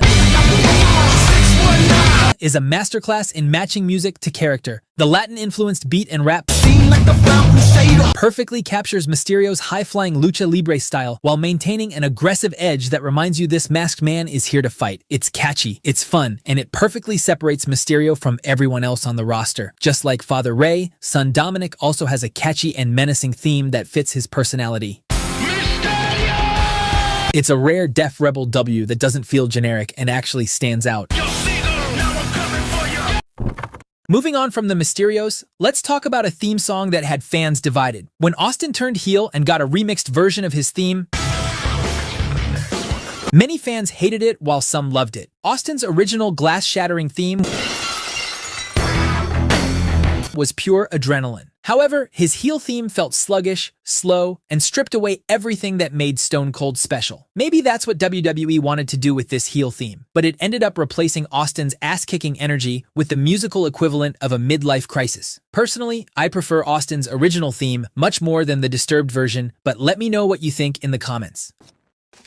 Up next, let's talk about one of the most iconic WWE theme songs of all time. A song that perfectly captured the character and had crowds singing. A song that made you feel like a playboy in the 90s. I'm talking about Sexy Boy for none other than Shawn Michaels. I know I'm sexy. While other wrestlers tried to be tough guys or monsters, Shawn Michaels decided to be a narcissistic pretty boy, and this theme sells that character perfectly. The song's 80s arena rock vibe matches Michaels' flamboyant persona, it's cheesy in all the right ways, and it proves that sometimes the best wrestling themes are the ones that fully embrace their ridiculousness. However, before Sexy Boy became legendary, HBK was saddled with a theme song that belonged in a hotel lobby rather than a wrestling ring. This early theme sounds like it was specifically designed for people waiting for elevators rather than pro wrestling's Heartbreak Kid. Imagine trying to establish yourself as the face of the company while walking to music that sounds like it belongs at a medieval buffet. It just shows how a theme song can either make a wrestler's character or completely set it on fire. Speaking of setting things on fire, Finger Eleven's Slow Chemical proved that updating a classic theme doesn't always end in disaster. Taking Jim Johnston's original Kane melody and adding lyrics and modern production, this version maintained the Big Red Machine's ominous atmosphere while giving it a modern edge. Get every bone in his body broken. This menacing theme song went on to become nightmare fuel for kids all across America, and every time you heard those haunting guitar riffs, you knew someone was about to get their ass kicked. Before Cult of Personality became synonymous with the voice of the voiceless, CM Punk entered to Killswitch Engage's This Fire Burns. And honestly, it might have been the better choice. This might be a controversial opinion, but personally, I feel the metalcore anthem perfectly captured Punk's straight-edge intensity and anti-establishment attitude, with lyrics that matched his character. The song served as the soundtrack for Punk's historic heel run on SmackDown as world champion and the leader of the Straight Edge Society, which eventually led to the Summer of Punk and established him as a main event talent. Switching gears from these bangers, let's talk about a theme that makes auto-tune weep. Brie Bella's solo theme sounds like it was created by someone who heard about pop music once in a fever dream. The song's relentless repetition of Brie mode over generic beats creates an experience that's roughly equivalent to being trapped in a malfunctioning alarm clock factory. Moving on from one of the worst female theme songs in WWE history, let's talk about one of the most beloved. Becky Lynch's Celtic Invasion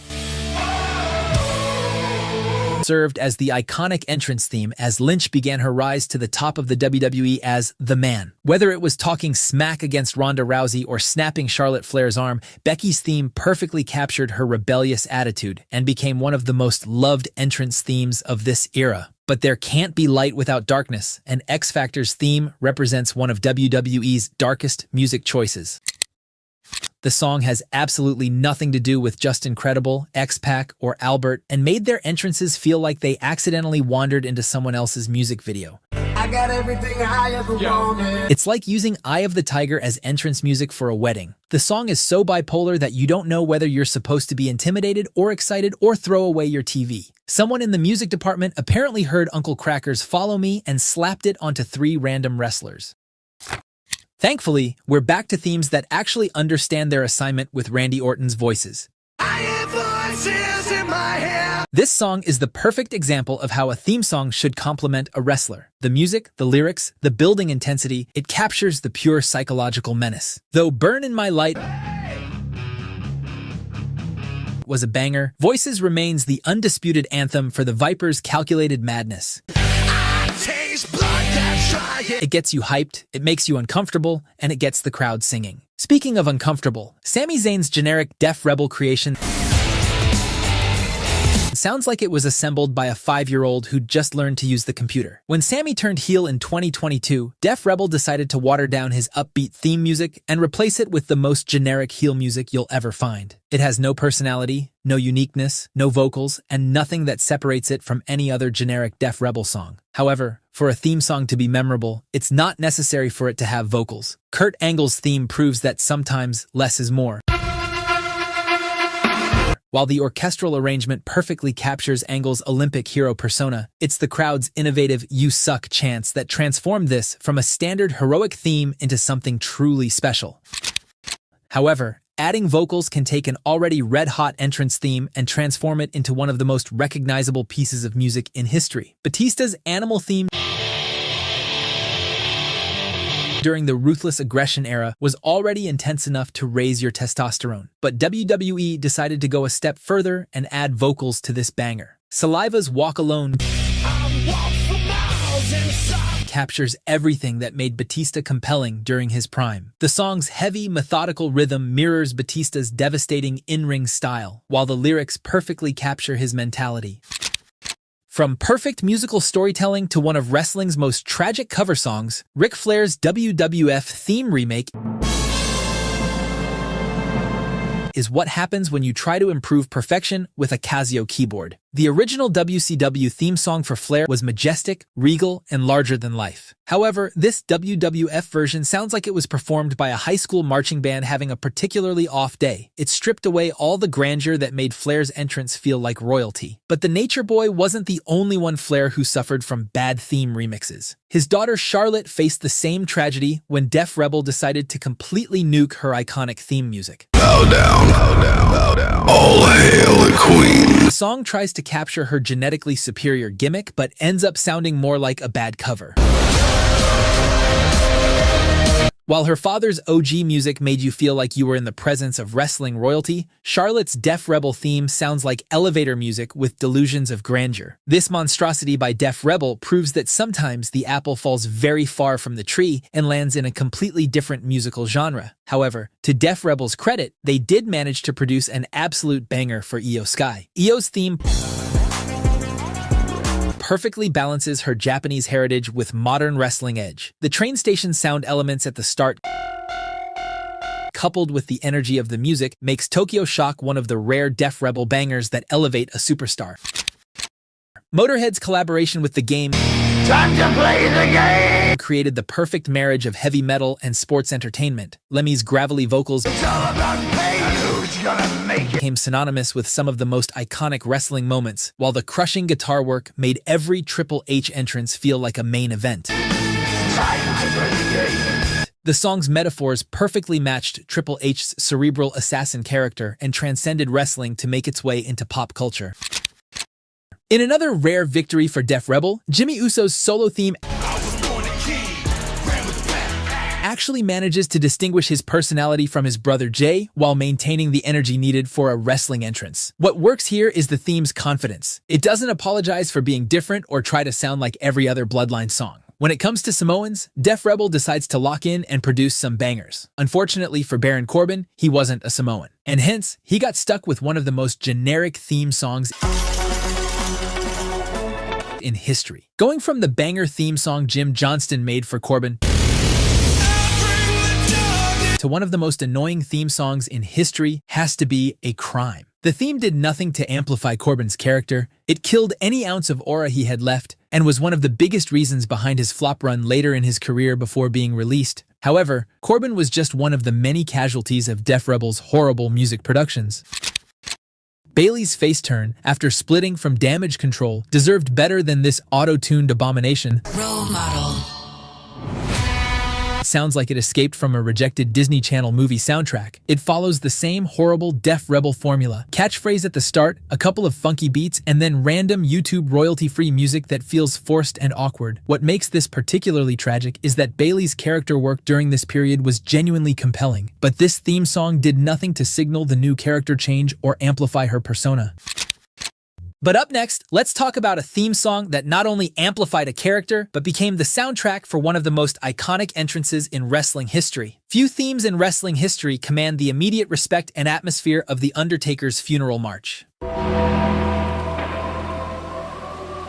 Jim Johnston's iconic adaptation for The Dead Man creates an entrance that transcends wrestling entertainment and enters mainstream territory. The song's deliberate pacing forces audiences to wait and builds anticipation, while establishing The Undertaker as something otherworldly. What makes this theme legendary isn't just its spooky effectiveness, it's how the music itself became a character, with those opening gongs triggering loud reactions from crowds for almost 3 decades. But enough of glazing the old era, let's talk about a banger theme from this current era of WWE. Cody's Kingdom represents everything right about wrestling themes. It tells a story. Wrestling has more than one royal family. It fits the character perfectly and gives crowds something to sing along with. The song's vibe captures Cody's journey from wrestling royalty to main event star, while Downstate's powerful vocals make every entrance feel like a coronation. However, not every multi-generational wrestler gets to have a banger theme. Tamina's first WWE theme song is perhaps wrestling's laziest musical effort. Repeating someone's name over generic beats isn't music composition, it's just lazy production. For a performer who was supposed to be intimidating, this theme did the complete opposite and made her feel like a cartoon character instead of a genuine threat. But even Tamina's entrance theme feels like a masterpiece when you listen to this next monstrosity on this list that came right out of Vince McMahon's head. An entrance theme so lazy. A musical piece so horrible that it would make fans go to sleep. Bastion Booger's theme was the perfect mix of cringe and laziness that makes even Def Rebel look good. The snores, the random hammer sounds, simply has to be the worst theme song in WWE history, bar none. But moving on from entrance themes that'd put you to sleep, let's talk about a theme that'd get the crowd singing. Alter Bridge's Metalingus transformed Edge from tag team specialist to legit main event star. The song's explosive opening immediately grabbed attention, while its vocals and chorus gave crowds something to rally behind during Edge's face runs. What makes this theme special is its versatility. It worked equally well for heel Edge's arrogant entrances and babyface Edge's triumphant returns. Personally, this happens to be my favorite WWE theme song of all time. From calling out a wrestler's wife to stealing their girlfriend, from getting into public fights to holding a grudge for 3 decades, these are WWE wrestlers who hate each other in real life.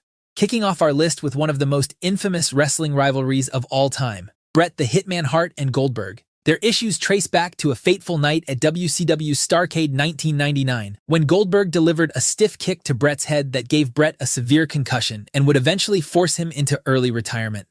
Bret has never forgiven Goldberg for the incident, and he's called Goldberg out repeatedly over the years, claiming the former WCW champion was dangerous in the ring and didn't know what he was doing. Goldberg, for his part, has admitted he feels sorry about the incident but maintains it was an accident. The two have never properly reconciled, and Bret still holds a grudge to this day. When Goldberg returned to WWE in 2016, Bret made it crystal clear he wasn't happy about it. Even when Goldberg retired this year, Bret maintained his stance about how unsafe Goldberg was in the ring and that he doesn't deserve to be treated like a legend. Speaking of Goldberg, the Hitman isn't the only Canadian wrestler who hated working with him. The beef between Goldberg and Chris Jericho goes way back to their WCW days, and this one's all about ego and respect, or the lack thereof. Back in WCW during the late 90s, there were plans to put Goldberg and Jericho in a feud together. Jericho was all for it, seeing it as a huge opportunity, but Goldberg didn't want anything to do with it. Goldberg reportedly viewed Jericho as nothing more than a comedy act and a cruiserweight who wasn't on his level. Jericho was understandably pissed off about this disrespect. Fast forward to 2003, and both guys were now in WWE. The backstage tension continued, and things finally boiled over when Goldberg was bad-mouthing Jericho behind his back. Jericho confronted him, and the two got into a backstage brawl. According to most accounts, Jericho got the better of the exchange, which probably didn't help Goldberg's ego. They eventually had to work together that summer, and while they kept it professional in the ring, the animosity was real. These days, they've both moved on, but the mutual respect? Yeah, it's still not there. While Y2J's beef with Goldberg might have cooled down, let's talk about a recent Jericho controversy that had the entire internet buzzing. Chris Jericho and MVP had a years-long beef that stemmed from a political disagreement in 2020. Apparently, things got so bad that MVP knocked out Jericho on his own cruise show. The personal animosity escalated to new heights when Jericho and MVP had an altercation in a hotel lobby when Jericho was talking to Matt Hardy. Jericho avoided the public fight and allegedly called MVP a jobber before he entered the elevator. According to reports, when MVP joined AEW in 2024, he addressed their situation head-on and decided to clear things out with Y2J. The two have reportedly squashed their beef and seem to be on good terms as of today. But with two massive egos in the mix, you never know when this situation might implode backstage during an AEW show. Switching gears, let's talk about one of the biggest personal rivalries in women's wrestling today. The Becky Lynch and Charlotte Flair drama is one of the most talked about ongoing beefs in the WWE today. Becky and Charlotte are two of the most popular stars in the women's division, and this one hurts because these two were best friends at one point. But success has a funny way of testing friendships, especially in a business as cutthroat as professional wrestling. The cracks started showing around SummerSlam 2018 when Becky turned heel, and the fans absolutely ate it up. She became the man and reached a level of popularity that very few women in the WWE have tasted. Charlotte didn't handle Becky's rise very well, and signs of jealousy could be seen throughout their interactions, whether it was in the ring, backstage, or during interviews. The situation got worse when WWE added Charlotte to what should have been Becky's WrestleMania moment against Ronda Rousey. Reportedly, Charlotte was in tears backstage, feeling like a third wheel in someone else's story. Becky later revealed that she could tell her friend was upset with her meteoric rise. The friendship never truly recovered.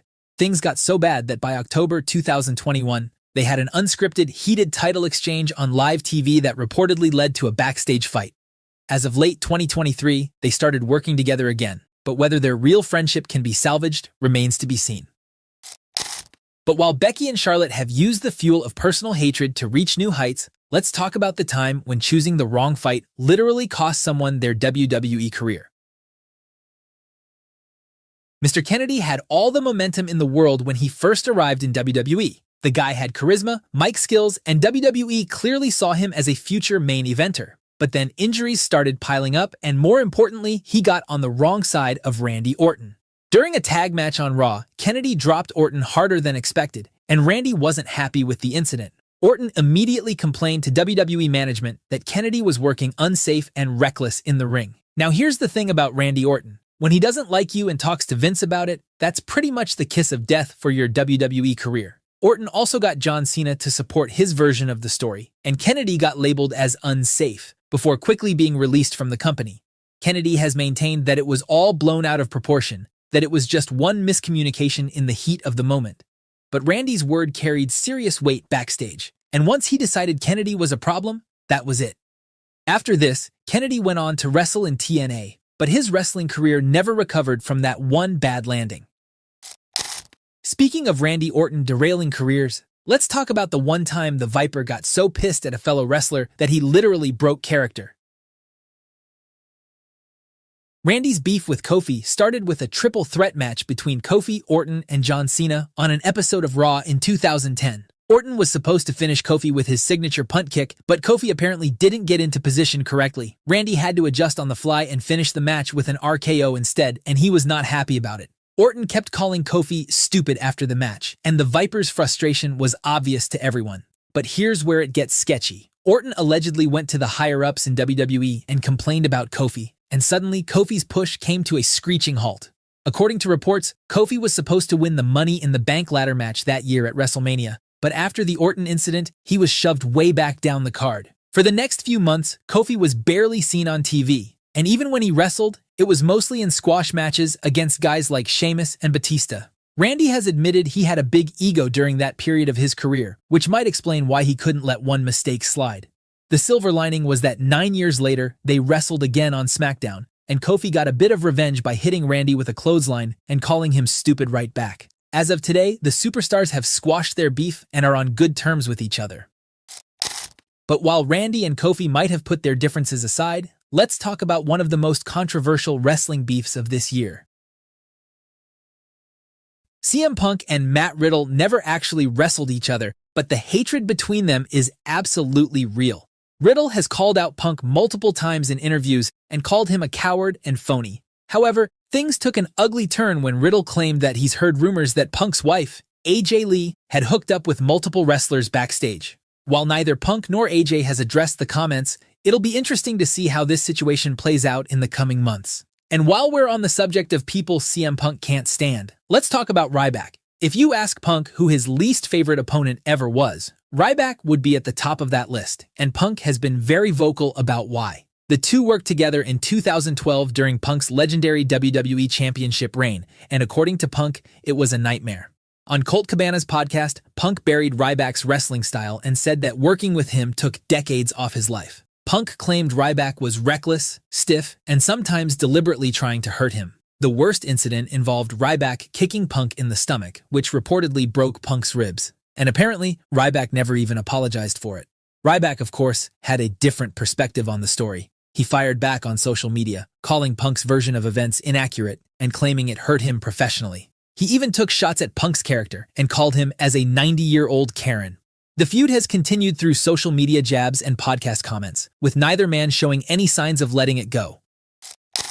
But while Punk and Ryback can't stand each other, at least it's not as bad as this next beef on our list that literally had a wrestler at gunpoint. Alberto Del Rio and Sin Cara's beef was so intense that it allegedly involved a gun at one point, which is when you know things have gone way too far. These two had backstage heat that stretched all the way back to their days in Mexico, before either one ever stepped foot in WWE. Sin Cara, who was a big star in Mexico, had a reputation for showing up late and getting drunk before his matches. During a scheduled match with Del Rio, he showed up way past his stipulated time, and that's what angered Del Rio. Del Rio confronted Sin Cara about this incident, and reportedly, one of Sin Cara's friends pulled out a gun and threatened Del Rio. Years later, when they both ended up on the WWE roster together, that heat didn't cool down. It got worse. They were notoriously stiff with each other during matches, and fans could tell something was off because their matches always looked extra brutal, like they were actually trying to hurt one another. These days, both are out of WWE, which is probably for the best given their history of drama. From guns to fists, let's talk about a heated backstage rivalry between two of SmackDown's biggest stars in 2005. Booker T and Batista decided to settle their differences the old-fashioned way, with a classic locker room brawl that sounds like something out of a movie. The problem started because Batista allegedly let his rapid rise to stardom go straight to his head. After winning the 2005 Royal Rumble and becoming World Heavyweight Champion at WrestleMania 21, Batista was on top of the world. But according to his co-workers, he started acting like he was too good for everyone else. He irritated a lot of people backstage with his attitude, but Booker T wasn't the type to just let it slide. During a photo shoot for SummerSlam, the two started exchanging words. Rather than let it blow up in front of the cameras or complain to Vince, they agreed to handle it like men in a full-on fistfight. According to most accounts, Booker T got the best of Batista in the scrap, which probably humbled the animal a bit. Rey Mysterio apparently tried to break it up, but these guys were determined to settle their beef. Fit Finlay, who witnessed the fight, had a different take and claimed Batista actually won. Thankfully, cooler heads eventually prevailed, and they managed to squash the beef. But for a moment there, SummerSlam 2005 could have ended up being a completely different show. Switching gears from fistfights, let's talk about a catfight between two of the most popular divas in WWE history.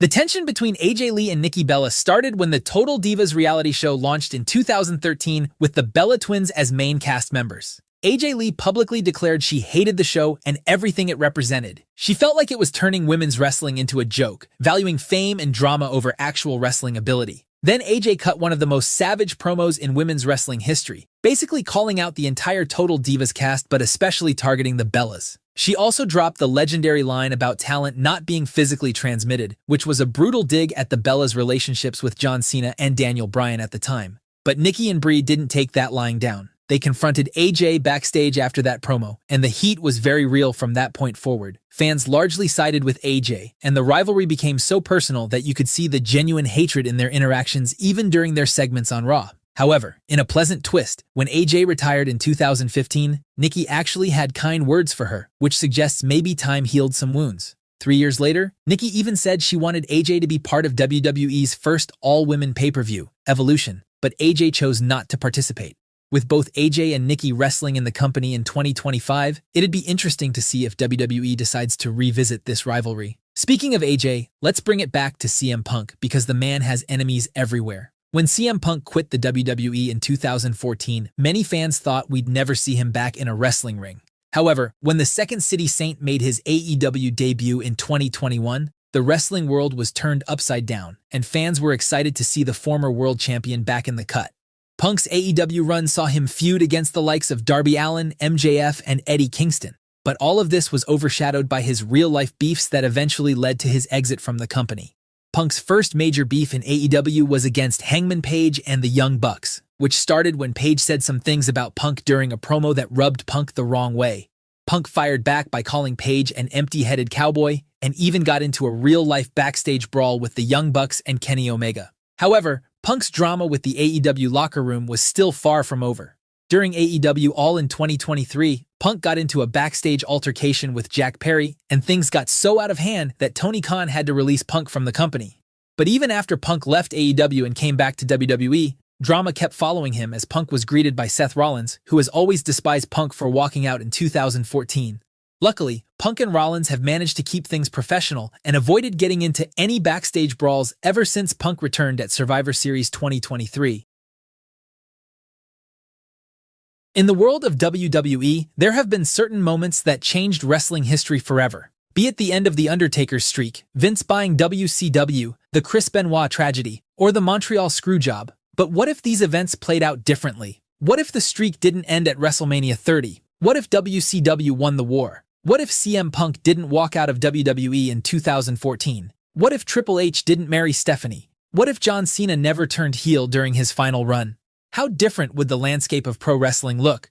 Well, in this video, we're exploring all these scenarios and much more as we discuss the biggest what-ifs in WWE history, starting with the night the wrestling world stood still. On April 6, 2014, Brock Lesnar ended The Undertaker's undefeated WrestleMania streak. The night gave Lesnar enough credibility and heat to become the final boss of WWE for almost a decade, but broke the heart of every hardcore fan who had watched Taker defend his streak against the likes of Kane, Edge, Shawn Michaels, and Triple H.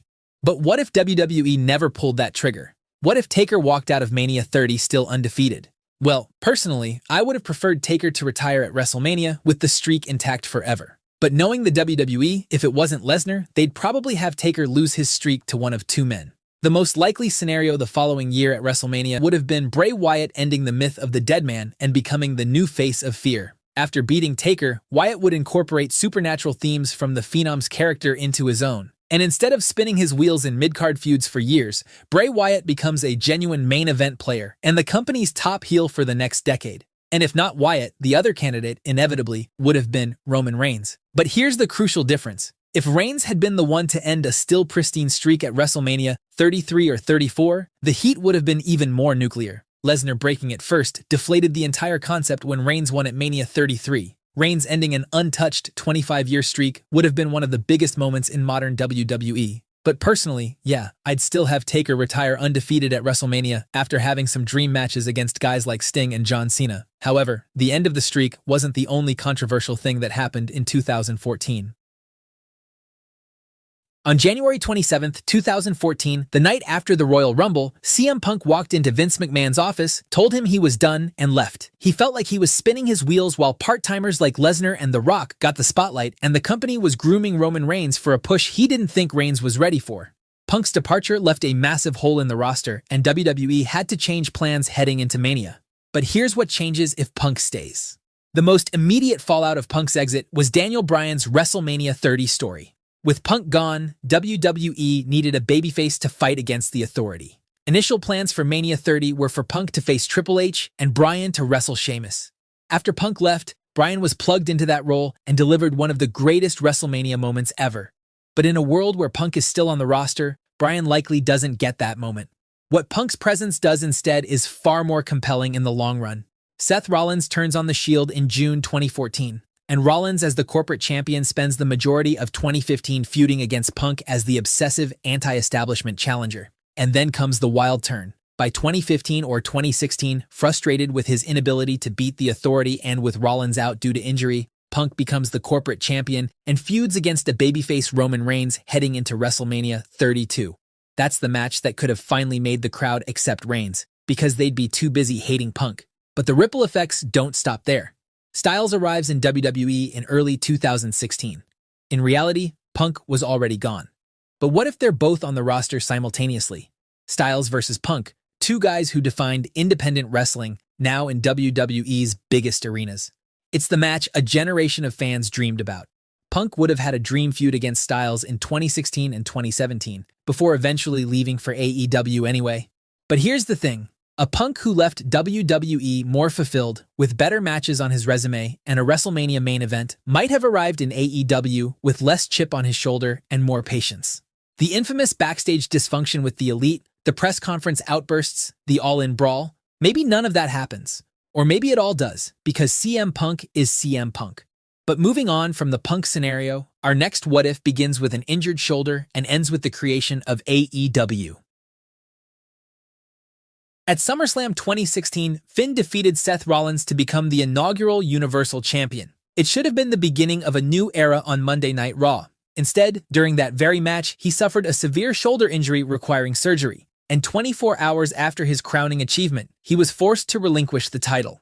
WWE pivoted and eventually placed the Universal Championship on Kevin Owens, with Chris Jericho emerging as his best friend, leading to a Mania 33 program. Now imagine Finn never gets injured and holds that Universal Championship through the remainder of 2016 and into WrestleMania 33. His WrestleMania 33 match would either a long simmering rematch with Seth Rollins, a fatal four-way between Rollins, Owens, and Jericho, or simply the Demon King versus Owens one-on-one in a rematch from NXT.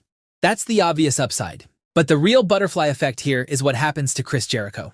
In the real timeline, Kevin Owens losing the Universal title to Goldberg in early 2017 was a creative gut punch. Owens and Jericho's feud had been building beautifully toward a WrestleMania 33 Universal Championship main event. Instead, Goldberg squashed Owens in under 2 minutes, and suddenly, the most entertaining act on Raw was demoted to a United States title match. Jericho felt humiliated. He felt that he and Owens had done everything right, and WWE had pulled the rug from under them at the last second in favor of a part-time nostalgia act. That bitterness became the catalyst for everything that followed. Jericho went to New Japan in January 2018, had a critically acclaimed match with Kenny Omega, and proved that the pro wrestling world extended far beyond WWE's borders. That match was a statement, and when Tony Khan came calling with the vision for all elite wrestling, Jericho's credibility and star power were the cornerstone that made it real. Without Finn's injury, Jericho perhaps doesn't get rug pulled by Vince, stays happy in WWE, probably works a lighter schedule, and never makes that leap to New Japan. And if Jericho never makes that leap, if he never becomes AEW's first world champion and gives the new company its mainstream credibility on night one, does AEW launch in the same way? Does it get the same media attention? Does it even survive its first year? One shoulder injury in Brooklyn didn't just derail Finn's career, it may have inadvertently created WWE's first real competition in 2 decades. But if we're talking about moments that accidentally shaped the entire wrestling industry, nothing compares to our next what if. May 1996. Madison Square Garden. Kevin Nash and Scott Hall were wrestling their final matches on the show before jumping to WCW. But after the show, something unexpected happened. Nash, Hall, Triple H, and Shawn Michaels, all real-life best friends, known backstage as the Clique, embraced in the middle of the ring, in front of the live audience. They broke kayfabe completely, which was an unforgivable sin. Vince McMahon needed someone to punish, and since Hall and Nash were already out the door, and HBK was his golden boy, Triple H took the fall. He was stripped of his planned King of the Ring 1996 victory and replaced. The crown, the throne, and the career-launching platform went instead to Stone Cold Steve Austin. And what Austin did with that moment changed everything. His King of the Ring coronation speech, the infamous Austin 3:16 promo, launched the most important character in WWE history and set the stage for the entire Attitude Era. But what if that never happened? Without the curtain call and its fallout, Triple H wins King of the Ring as originally planned. Austin remains an upper mid-carder, but the rocket ship never launches the same way. So who carries WWE through the Monday Night Wars? Does Triple H become the face of the company? Do we get Vince versus Triple H and The Rock versus Triple H as the top feuds? Does it match the electricity of Austin versus McMahon? What happens to Austin? Does he marry Stephanie and run WWE today? One house show embrace in Madison Square Garden changed the entire landscape of pro wrestling. If there was no curtain call, there might have never been an Austin 3:16, and WWF might have never won the war. And had WCW won, the entire history of professional wrestling takes a different shape. Instead of WrestleMania, we would be tuning in to Roman Reigns versus CM Punk at Starrcade. But while the curtain call reshaped the Attitude Era, our next what if is the biggest missed opportunity of the modern era. By 2009, Jeff Hardy was at his absolute peak. He'd won the WWE Championship at Armageddon 2008 and carried SmackDown as its flagship star through the first half of 2009. The crowd loved him in a way that felt organic, and he was rivaling John Cena in merchandise sales. For that brief window, he was the most beloved babyface in the company.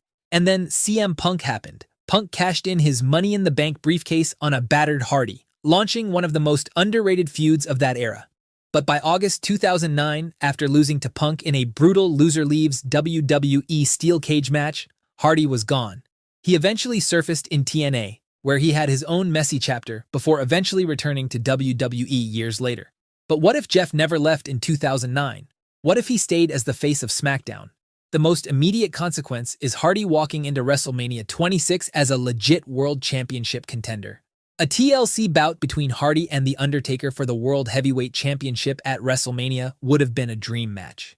But even if the stipulation of Punk versus Hardy was changed from loser leaves WWE to loser leaves SmackDown, things could have been interesting if Hardy went to Raw because Hardy was breathing down Cena's neck in terms of popularity. In an alternate 2010, you slide Hardy onto Raw and suddenly Cena has a babyface rival who the crowd chooses over him. Two fan favorites competing for the same audience's affection with the WWE Championship as the backdrop. And beyond that single program, Hardy would be feuding with Batista, Sheamus, and maybe even crossing paths with a debuting Wade Barrett and the Nexus.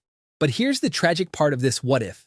Knowing Jeff, knowing his history, knowing the personal battles he's fought throughout his life, it was probably never going to last forever. At some point, things would have unraveled anyway. He would have eventually left for TNA. We still get the Broken Hardy saga with Matt. We still get his heel run in TNA. Most of the long-term story plays out similarly. But that window of opportunity, roughly WrestleMania 26 through WrestleMania 27, represents a version of Jeff Hardy that never got to exist. And for fans who lived through that era, that's a genuinely painful thing to think about. But speaking of crazy what-if situations, what if John Cena was released in 2002 as planned? I know it sounds absurd, but it was almost reality. By late 2002, John Cena had debuted on SmackDown with a strong showing against Kurt Angle, but then absolutely nothing happened. He was a generic, forgettable lower-card wrestler with nothing that separated him from 100 other guys on the roster. Management saw nothing special in him, and by the end of the year, a release was being seriously considered. What saved him was a bus ride. During a European tour, Cena was freestyling in the back of a talent bus just to kill time. Stephanie McMahon overheard him, saw the charisma and the quick wit in real time, and greenlit the rapper character that revived his career entirely. 2.5 years later, he was WWE Champion. 15 years later, he held the record for most world title reigns in WWE history, but erased that bus ride, released John Cena in late 2002. And what does WWE look like? The most immediate answer is that Batista fills the void. Without Cena occupying the top babyface position on SmackDown and eventually Raw, Batista becomes the undisputed face of the entire company through the mid-2000s. The hustle, loyalty, respect character, the Superman who kids love and who carries the company through a PG transition, that becomes Batista's identity instead. And alongside Batista, Randy Orton plays the lead villain just like he did against Cena. Their dynamic carries Raw for years. Maybe instead of Cena, we get Batista versus The Rock at Mania 28 and Lesnar versus Batista after that. It's strange to say, but one woman overhearing a freestyle rap on a European tour bus may have been the single most important moment in 21st century wrestling. But while Cena's presence shaped the PG era, Roman Reigns' absence from the Day One event reshaped the entire landscape of modern WWE. On January 1st, 2022, Roman Reigns was pulled from his match against Brock Lesnar hours before bell time at the Day One event. WWE scrambled, added Brock Lesnar to the WWE Championship match, and Lesnar walked out as champion. What felt like a chaotic last-minute change was actually, in retrospect, the domino that knocked over everything. Because here's what the original plan was. Roman Reigns was supposed to lose the Universal Championship to Brock Lesnar at Day One. The historic title reign that eventually stretched to 1,316 days, the reign that defined the tribal chief character that built the bloodline into the most compelling faction in modern wrestling history, was supposed to end right there in the first week of January. Roman drops the title, perhaps enters a program with Seth Rollins heading into WrestleMania 38, and Lesnar defends the undisputed title against Big E. And speaking of Big E, this is perhaps the most heartbreaking thread in this entire what-if. In the real timeline, Big E lost the WWE title and slid back down the card. Weeks later, on an episode of SmackDown, he suffered a broken neck during a tag match that ended his in-ring career. But in the alternate timeline, Big E walks into WrestleMania 38 in a main event program against Brock Lesnar. He goes on to have the sustained singles run. His neck stays intact. But the biggest consequence of this scenario is that the Bloodline saga never happens the way it did. Roman holding both titles simultaneously was the foundation that made the entire Bloodline story possible. Without that unification, without that historic reign, the Bloodline is just another faction. Maybe it still exists, but it never becomes the most critically acclaimed long-term wrestling storyline in modern history. And then there's Cody Rhodes. When Cody returned at WrestleMania 38, he came back to finish a story. But finish it against whom? Does the story become Cody versus Lesnar? And perhaps, without Roman holding the Raw and SmackDown titles simultaneously, the World Heavyweight Championship would never have been reintroduced in 2023. One last-minute card change reshaped modern WWE completely. And speaking of events that changed modern WWE, what if Triple H didn't fumble John Cena's retirement tour and gave him the farewell he deserved? These are the 7 levels of WWE finishers, starting with level 1, the low damage hit. These are finishers that technically get the job done, but they're more of a meme than a serious heavy impact move. Santino's Cobra is the perfect example. The crowd loved it, but nobody believed it would win a world title match. The Worm required Scotty 2 Hotty to flop around before delivering a hit that wouldn't hurt a fly. Naomi's rear view is exactly what it sounds like, while Byron Saxton's finisher had no business being on television. Bayley's belly to Bayley is a suplex variation that belongs at the start of the match, not at the end. Dean Ambrose's Dirty Deeds and other DDT variations finish the match, but don't look impactful. What keeps these moves at the bottom isn't the wrestlers using them, it's the believability. A finishing move has to make the audience believe it is impactful enough to keep another human down for 3 seconds. These don't clear that bar, but while these level 1 finishers fail due to believability, level 2 finishers have a completely different problem. These finishers look flashy. The crowd reacts to them every single time. But when the match needs a near-fall sequence, these are the ones that get kicked out of. Because deep down, everyone knows. A splash is still just a splash, regardless of how high someone climbs to deliver it. Guys like Eddie Guerrero and RVD made the frog splash iconic, but it feels more like a transition move than an actual finisher. John Morrison's Starship Pain looked beautiful, but not lethal. Neville's Red Arrow and the Shooting Star Press belong in the same conversation. Stunning to watch, but the impact doesn't justify the risk. Corey Graves called them high-risk, low-reward for a reason. But it's not just high-flying moves that belong at level 2. Dolph Ziggler's Zigzag is a reverse bulldog that somehow won world titles. The skull-crushing finale looks like The Miz gently guiding his opponent face-first onto the mat. LA Knight's BFT is another example of a move that should be in the build-up sequence of a finisher, not the actual finish itself. But while level 2 finishers are more flash than bang, level 3 is where things get complicated. Level 3 finishers can be absolutely devastating, but they can also look completely lame depending on who's delivering them. The spear is the clearest example. When guys like Batista or Braun Breaker hit the spear, the arena shakes. The momentum, timing, and physicality, everything works perfectly together. Guys like Roman Reigns and Edge use it a finisher. But hand it to someone like Jey Uso, and it looks like a friendly tackle. The move itself hasn't changed, but the result looks completely different. The superkick has been devalued more than almost any other move in wrestling. Shawn Michaels built an entire career around it. The sweet chin music felt like a legit knockout strike because of how it was protected and the context around it. Now it gets traded back and forth in tag matches by the Usos and Young Bucks without a second thought. The chokeslam operates on the same principle. When someone like Kane or The Big Show wraps a hand around someone's throat and launches them upward, it works because these are 7 feet tall giants who weigh around 400 pounds. When someone like Batista delivers the powerbomb or Mark Henry delivers the world's strongest slam, they look impactful because of their size and how the finishers are protected. When someone else delivers it, it's just a regular powerbomb or power slam that gets a 2 count at best. And it's not just the power moves, the running knee, Kinshasa, Claymore kick, brogue kick. These are 4 variations of the same basic concept, a knee or boot to the skull from a running start. Drew McIntyre's Claymore works because of his size and explosive power. The Kinshasa works because of Nakamura's build-up and how lethal it looks. When the right person delivers these correctly, they're legit fight enders. But in the wrong hands, they're just mid-match transition moves. But moving on from the situational problem of level 3, let's proceed to level 4. Level 4 finishers are the heavy hitters. When they land clean, the discussion is over. CM Punk's GTS puts a knee directly into the falling face of an opponent who got hoisted onto someone's shoulders.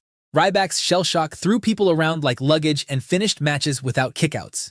The curb stomp is Seth Rollins kneeling on the back of someone's skull with full body weight behind it. WWE actually banned it for a period because it looked too dangerous, which is the most convincing endorsement a finisher can receive. These moves can reliably finish matches on an episode of Raw, but might need to be hit twice to get the job done on a pay-per-view.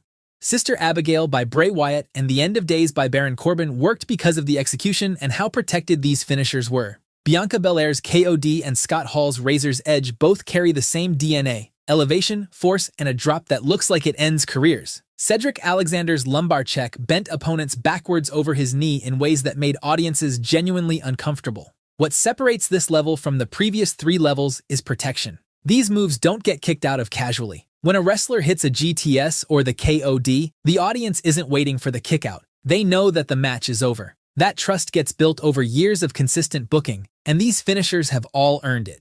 But while Level 4 finishers end matches, Level 5 finishers transcended wrestling itself. Sometimes finishers don't become legendary because of their effectiveness, but because of how well known they are even outside wrestling circles. These finishers stopped being just wrestling moves a long time ago. They're cultural moments. The RKO sits at the center of this conversation. Randy Orton turned a three-quarter facebreaker into the most well-known finisher in wrestling history. The move itself is good, but what made it legendary was the randomness when Orton started hitting it from impossible positions, and the compilation videos took on a life of its own outside of WWE programming. Casual fans who couldn't name a single wrestler on today's roster know what an RKO is. The Stone Cold Stunner is another cultural classic that became immortal. Austin kicks the gut, grabs the head, and stuns his opponent. Just 3 steps that became childhood memories in living rooms across America by children who had no business attempting it on their siblings. What made the stunner even more iconic was the selling. Guys like The Rock sold the move in creative ways that made Austin's finisher even more legendary. And speaking of The Rock, the People's Elbow has no right to be on this list by pure wrestling logic. But what separated this one was the theatrics around it. It was pure showmanship around a basic move, and it worked completely because The Rock made everything work in his prime. The 619, pedigree, jackhammer, Macho Man's elbow drop, Hogan's leg drop, each of these belongs to a specific era and a specific performer so completely that you can't think of one without seeing the other. These moves built the architecture of what casual fans think wrestling looks like. When someone mimics a wrestling move at a party, they're doing one of these. But while Level 5 moves are iconic, Level 6 moves are lethal weapons. Level 6 finishers aren't just protected, they're feared. Some of these moves are legit dangerous to take, and everyone in the building knows it. The Styles Clash has a complicated history precisely because of how it's designed. It has caused neck injuries, shortened careers, and that real-world danger translates directly into on-screen credibility. The Vertebreaker is almost unwatchable in the best possible way. Brock Lesnar's F5 is physics made violent. A man already in the air gets redirected and thrown face-first into the canvas by someone whose entire physical presence is a threat. The move has closed WrestleMania main events and ended championship reigns of people who don't lose to anything else. The package piledriver puts weight directly through someone's skull with no buffer. The Black Mass connects with the side of the head at full rotational velocity. Will Ospreay's hidden blade drives an elbow into the skull with surgical targeting. The WMD is Big Show, closing a fist and ending the conversation. Samoa Joe's Muscle Buster deserves specific acknowledgement for how aggressively it was protected. Joe didn't use it as a transitional move or a near-fall spot. When the Muscle Buster landed, the match was over. These lethal weapons didn't just end matches, they ended careers. But before we move on to Level 7, let's talk about some honorable mentions that deserve a separate conversation because they operate under different rules. A submission isn't a simple 3 count. It requires the opponent to actively quit, which makes a tap-out finish carry different emotional weight than a pinfall. The sharpshooter and figure 4 leglock are the most recognized submission holds in wrestling history. Bret Hart made the sharpshooter synonymous with technical excellence. The figure 4 carried decades of Ric Flair's reputation inside it, and the figure 8 variation that Charlotte Flair uses extends that legacy into the current era. Kurt Angle's ankle lock was applied with such intensity that it felt like it could legit snap someone's ankle. Walls of Jericho is another favorite of mine because of how simple it looked and the dozens of times I've applied it on my siblings. Tag team finishers deserve a special mention too. The 3D by the Dudley Boys is the definitive tag finisher. On the surface it looks simple, but the move was so well protected that there have only been a handful of kickouts in history. Clothesline from Hell by JBL is its own league because of how lethal it made a simple lariat appear.